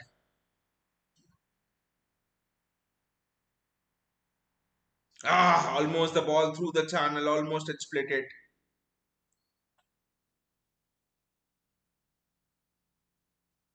Calvin Phillips is coming on and Sergio Gomez are coming on. We'll now have a keen eye on Calvin Phillips. What will Calvin Phillips do? Rico Lewis is coming off for Sergio Gomez. And Calvin Phillips is coming on for Rodri. Calvin actually had a bad game against Leipzig as well when he came on. So I can understand Calvin needs time to settle down. Grealish is an example. Ake is an example. Mahrez is an example. Yeah. So I wouldn't judge him much. Vinay says, does Phillips have a future at City? I do think he has a future at City, Vinay, because Phillips is an all energy midfielder who could uh, hold the midfield on his own. See, one thing you have mentioned about Rodri, I think in the past comment is that you can't leave Rodri on his own. That's such a good comment, and that's the truth. But with Calvin Phillips, the thing is you can actually leave Calvin Phillips on his own. We've seen against Leeds, he can manage an entire midfield on his own when the entire team goes gung ho. So that is the uniqueness of Calvin Phillips from Rodri. And also another thing about Calvin Phillips that separates him from Rodri is his distribution, his range of passing. It's just the diagonals which Phillips can hit is something else. So and also is much more of an all-action midfielder, Calvin Phillips, than Rodri, who is your Busquets kind of a midfielder. For me, Calvin Phillips, dare I compare him, but Calvin Phillips, not comparing, but Calvin Phillips comes into that ilk of, a Fernandino kind of, those kind of midfield characteristics, all-action midfielders. Rodri is some Sergio Busquets, Javi Alonso, that ilk of midfielders. So I think Calvin Phillips is the future, and I think we must be patient with him because I remember when Rodri in his first season came. I mean, a lot of us was telling, including me, that is he the one who will replace Fernandinho? Rodri was also making a lot of mistakes in his first season. So now look at Rodri, he's the best DM in the world right now. No questions asked. So I think Grealish, it's the same thing with Jack Grealish. Jack Grealish had taken a lot of time, and Vincent Kompany had actually addressed this in his press conference today. He said that the tactics of Pep Guardiola are very complex to understand, and players really taking a lot of time. He told Riyad Mahrez is an example of how much time he took to bed in. So actually think we need to give Calvin Phillips time, and we can afford time as well. It's not like that's a good ball. Has it gone in? Has the ball gone in? Yes, it's gone in. It's gone in. Is it Cole Palmer who's hit it? Because the goalkeeper, I thought the goalkeeper pushed it away and then the camera frame just turned away. So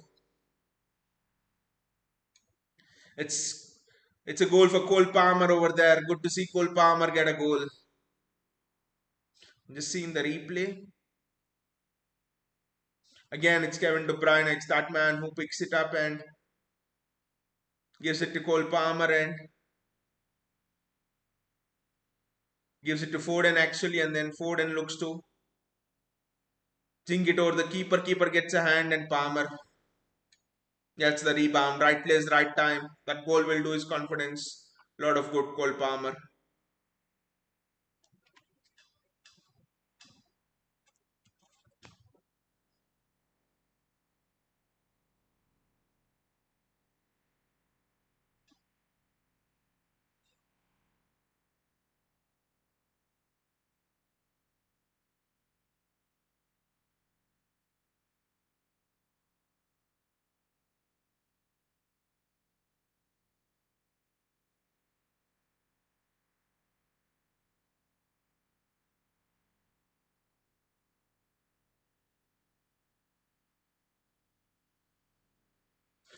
Burnley now have to play for pride. They just can't wilt. It is in these situations that Winnie can emphasize the need of playing for pride, showing character and stuff like that.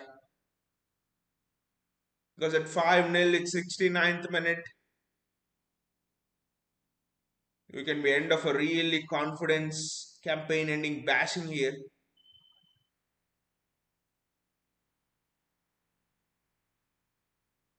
That could have been 6-0 so easily there. I think it's Kevin De Bruyne who's lost his balance at the last moment. That's an excellent run. That's an excellent run. Ah,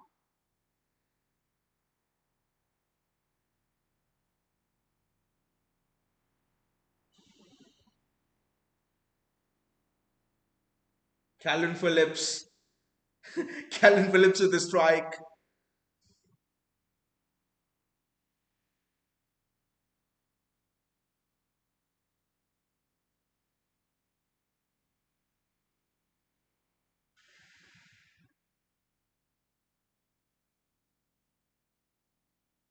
Vinay says they're doing the Poznan celebration.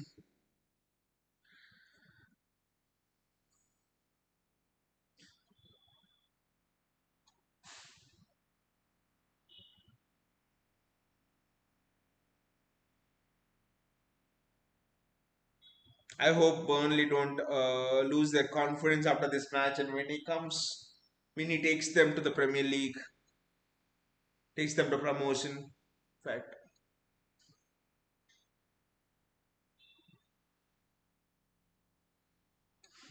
But now the question is, could we equal 7-0 that we did against Leipzig? That would be superb. That would be incredible.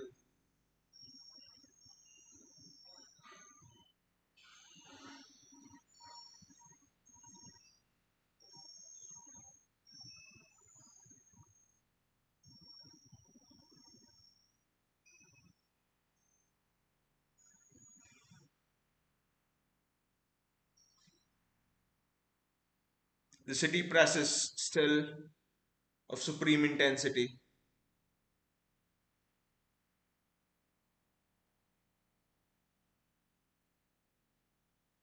Burnley have a chance on the break here, and that's well defended. Pep would absolutely hate to lose the clean sheet here.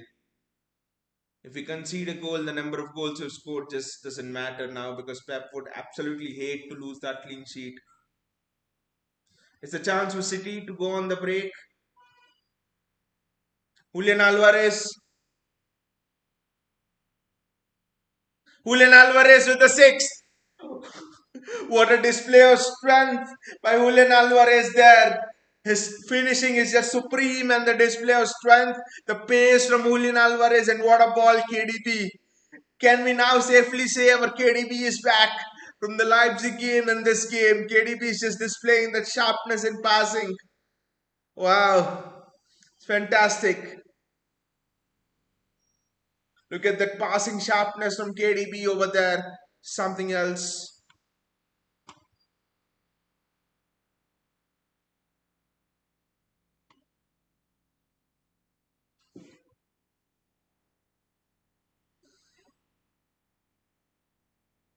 The ball from KDB is just undefendable there, and then the turn from Julian Alvarez to open that angle up.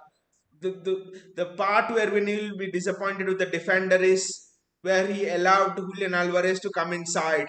Yes, you can you cannot allow the attacker to come inside, to cut inside and turn you out like that, whatever may be. If he strikes it from a tight angle, then well done the attacker, but you cannot allow the attacker to come inside like that. Winnie will be very disappointed with that. But look at it. Left footed strike. Seemed as if he had hit it with his right foot. Both the foot are just left, right. Anything is superb from Julian Alvarez. 6-0 and it's just the 73rd minute. This could turn into any score. It could turn into basketball score. I know it has turned in already, but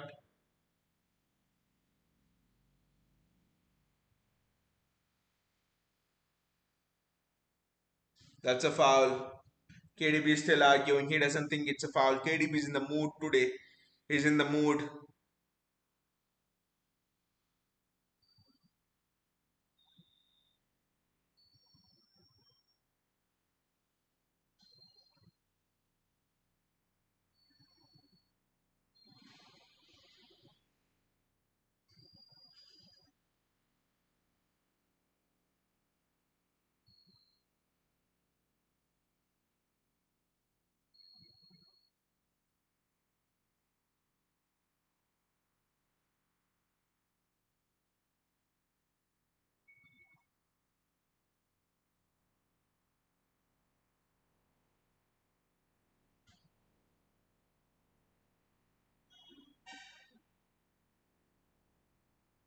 That's well defended again. No, there was something that Pep said before the Leipzig game. Haaland told it. Haaland told it that Pep told them you need to learn to defend from the front and attack from the back. So the instruction to all of City's attackers were learn to defend from the front, learn to defend from the front. And that is something which we have seen throughout the second half. The first half was a little bit iffy in terms of the pressing structure and stuff from us, but the second half was an absolute squeeze. It was absolutely superb.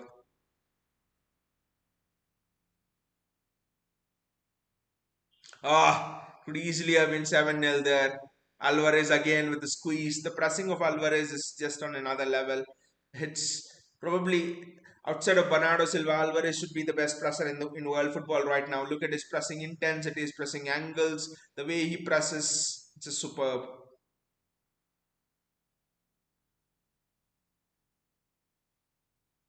Burnley are making some more changes.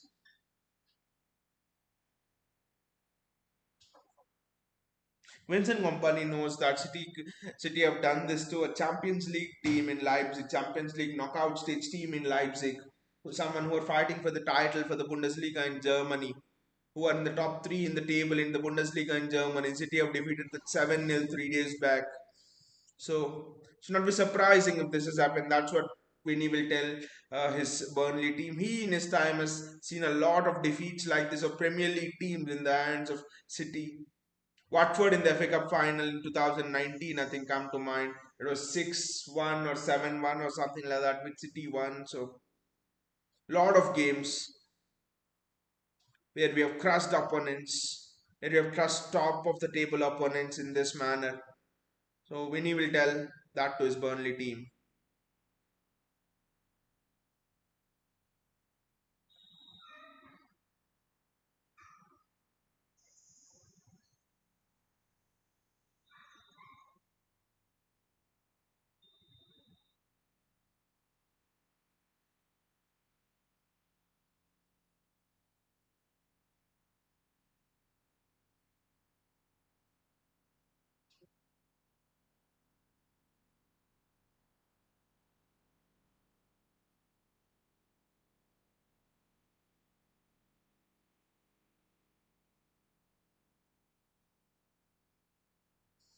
Burnley are still trying to play out from the back, so kudos to the courage.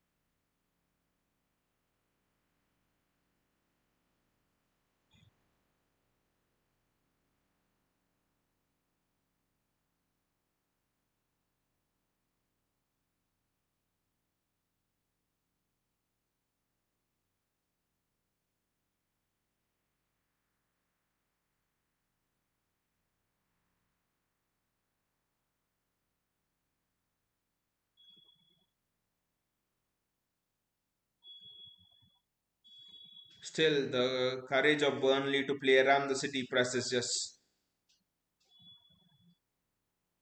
something which wants me to stand and applaud them. It's very very good.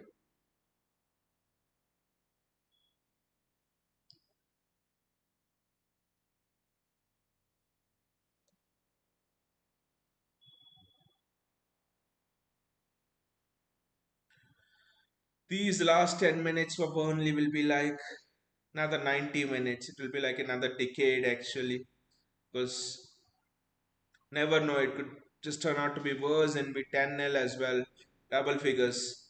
That is what Vinny will be hoping will not happen.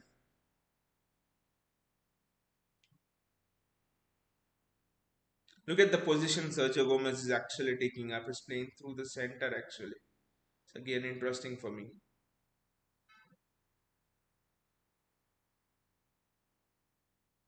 Manuel Akanji with the ball.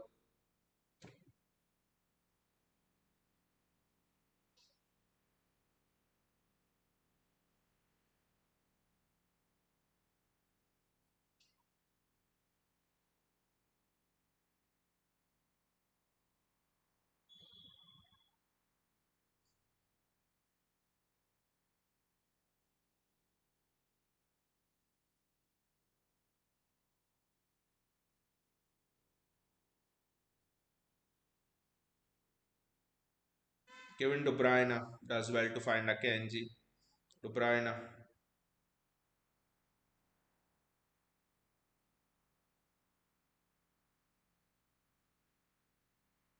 Pep still is not a bit happy with something. He still wants. I think he wants that ball across the channel played. I mean, along the channel played a little bit more early. So the intent from Pep, the energy from the players this late on in the game, even at 6-0. What a ball again from Kevin De Bruyne. Almost the curve on the ball was just fantastic. It almost would have resulted in a Julian Alvarez hat trick over there. That would just be fantastic. It would be a story in itself. Both of City strikers getting their hat tricks today. That would just be a that would just be something else.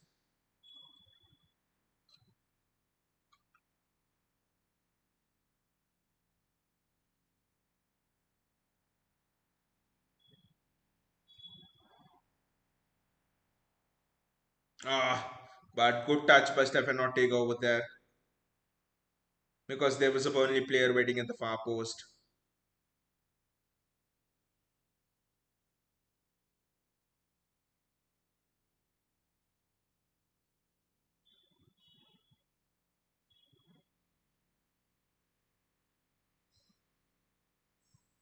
Pep will not be happy to concede a goal here. That was a chance for Burnley. That was a chance for Ashley Barnes. Didn't take it, but Pep will not at all be happy to concede a goal here. Pep will be absolutely furious if he concede a goal.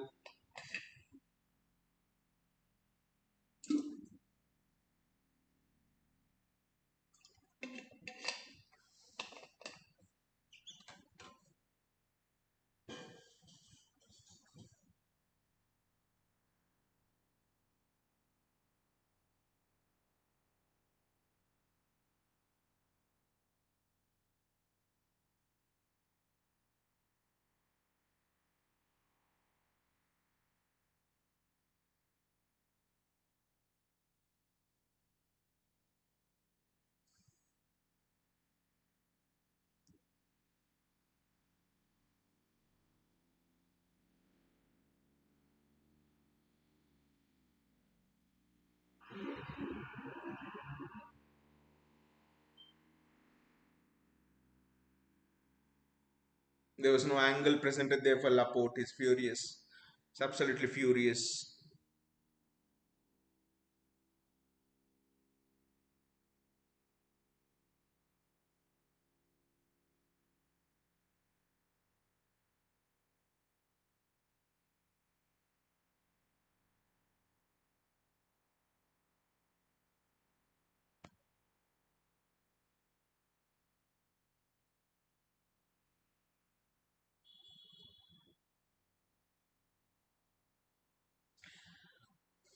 Laporte to Akanji. Akanji trying to find Riyad Mahrez out wide, but the ball goes out of play and it's a Burnley throw. The intention was good from Akanji over there. Interesting position being taken out by Riyad Mahrez. Out wide, high and wide.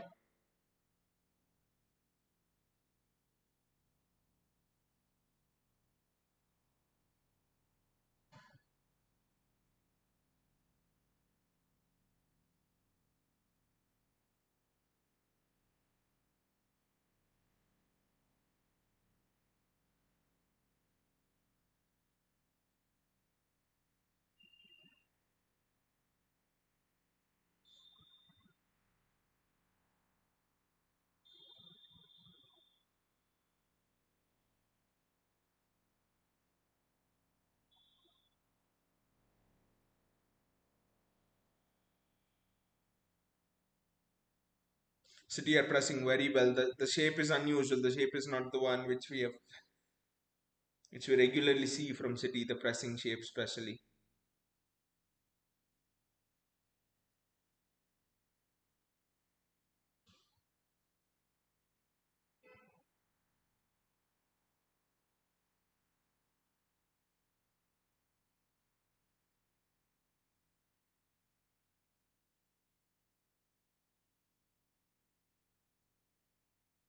Even De Bruyne. De Bruyne does extremely well, and it's a free kick for City. De Bruyne is in the mood today. He's gone past one. He's tried to go past two and then three, and just couldn't do anything there.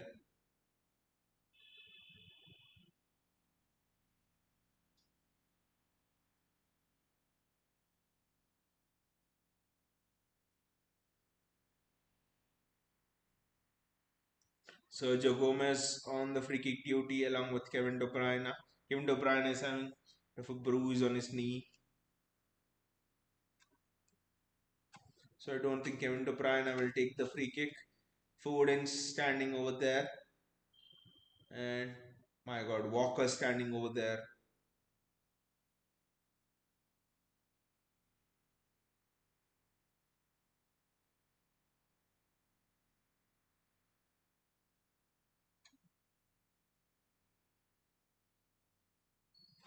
Football tricks is another seven is required. That will be interesting whether we'll be able to score seven or not.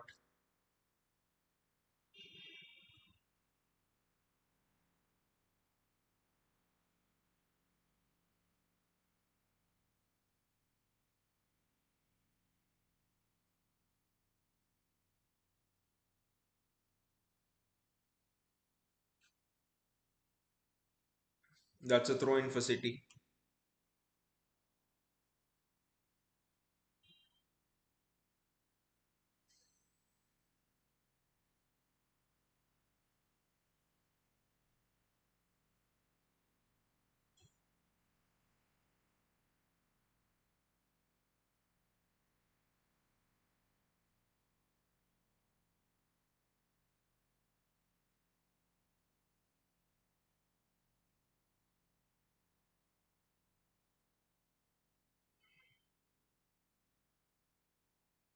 John Stones is having a chat with Erling Haaland over there. Don't know what both are discussing.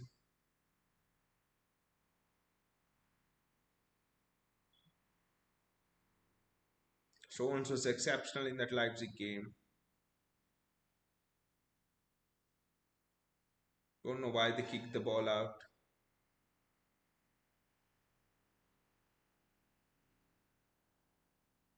De Bruyne is coming off. It's a substitution.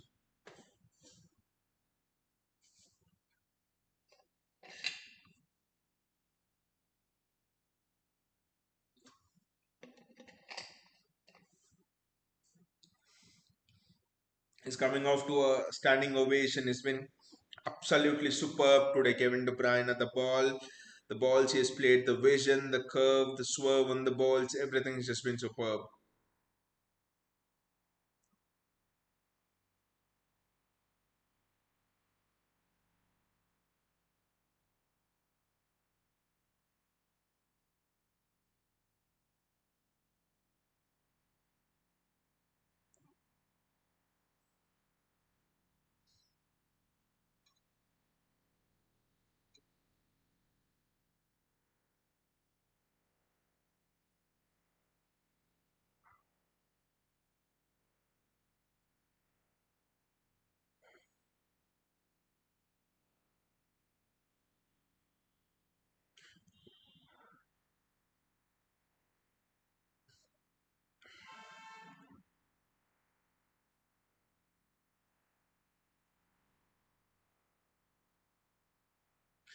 The ball from Akanji is good, and it's Sergio Gomez. Cole Palmer's just not. Haaland joking with Rodri there as well. Very good to see the bond developing between Haaland and the other players. Good to see the team spirit going there because we'll need all of it in the next stretch after the international break.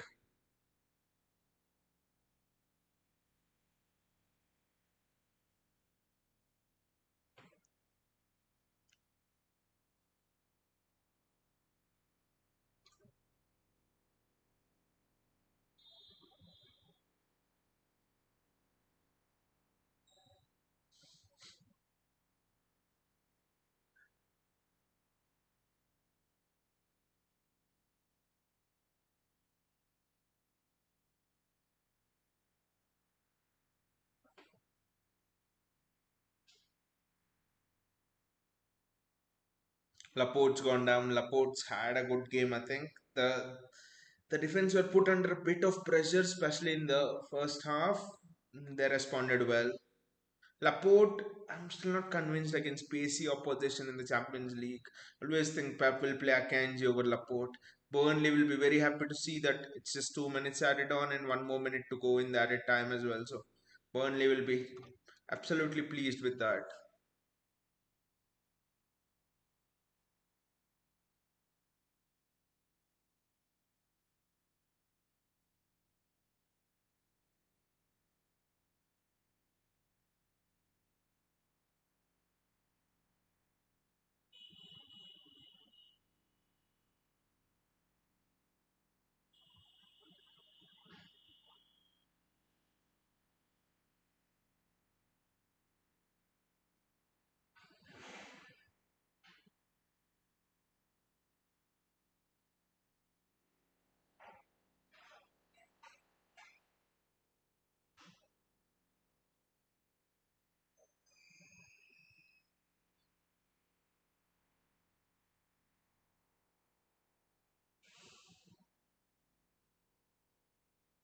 Stefan just kick it off.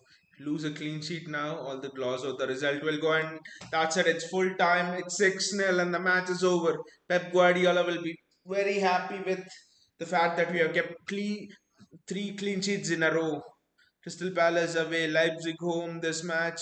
We're very happy that we have kept three clean sheets in a row. The way City played, the vision of Kevin De Bruyne, the instance of Erling Haaland, that too, all of them clicking into gear towards the business end of the season. It's just going to be a very intriguing watch from the international break till the end of the season. Overall, it's been an absolutely thrilling performance, I would say, from everyone. Right from the back to the front, right from Stefan Ortega distributing all the ball, all of those balls to the strikers, everyone. Been a superb performance. And now it's an international break for 1 or 2 weeks, I think. After that, the real running starts. Anyway, thank you guys for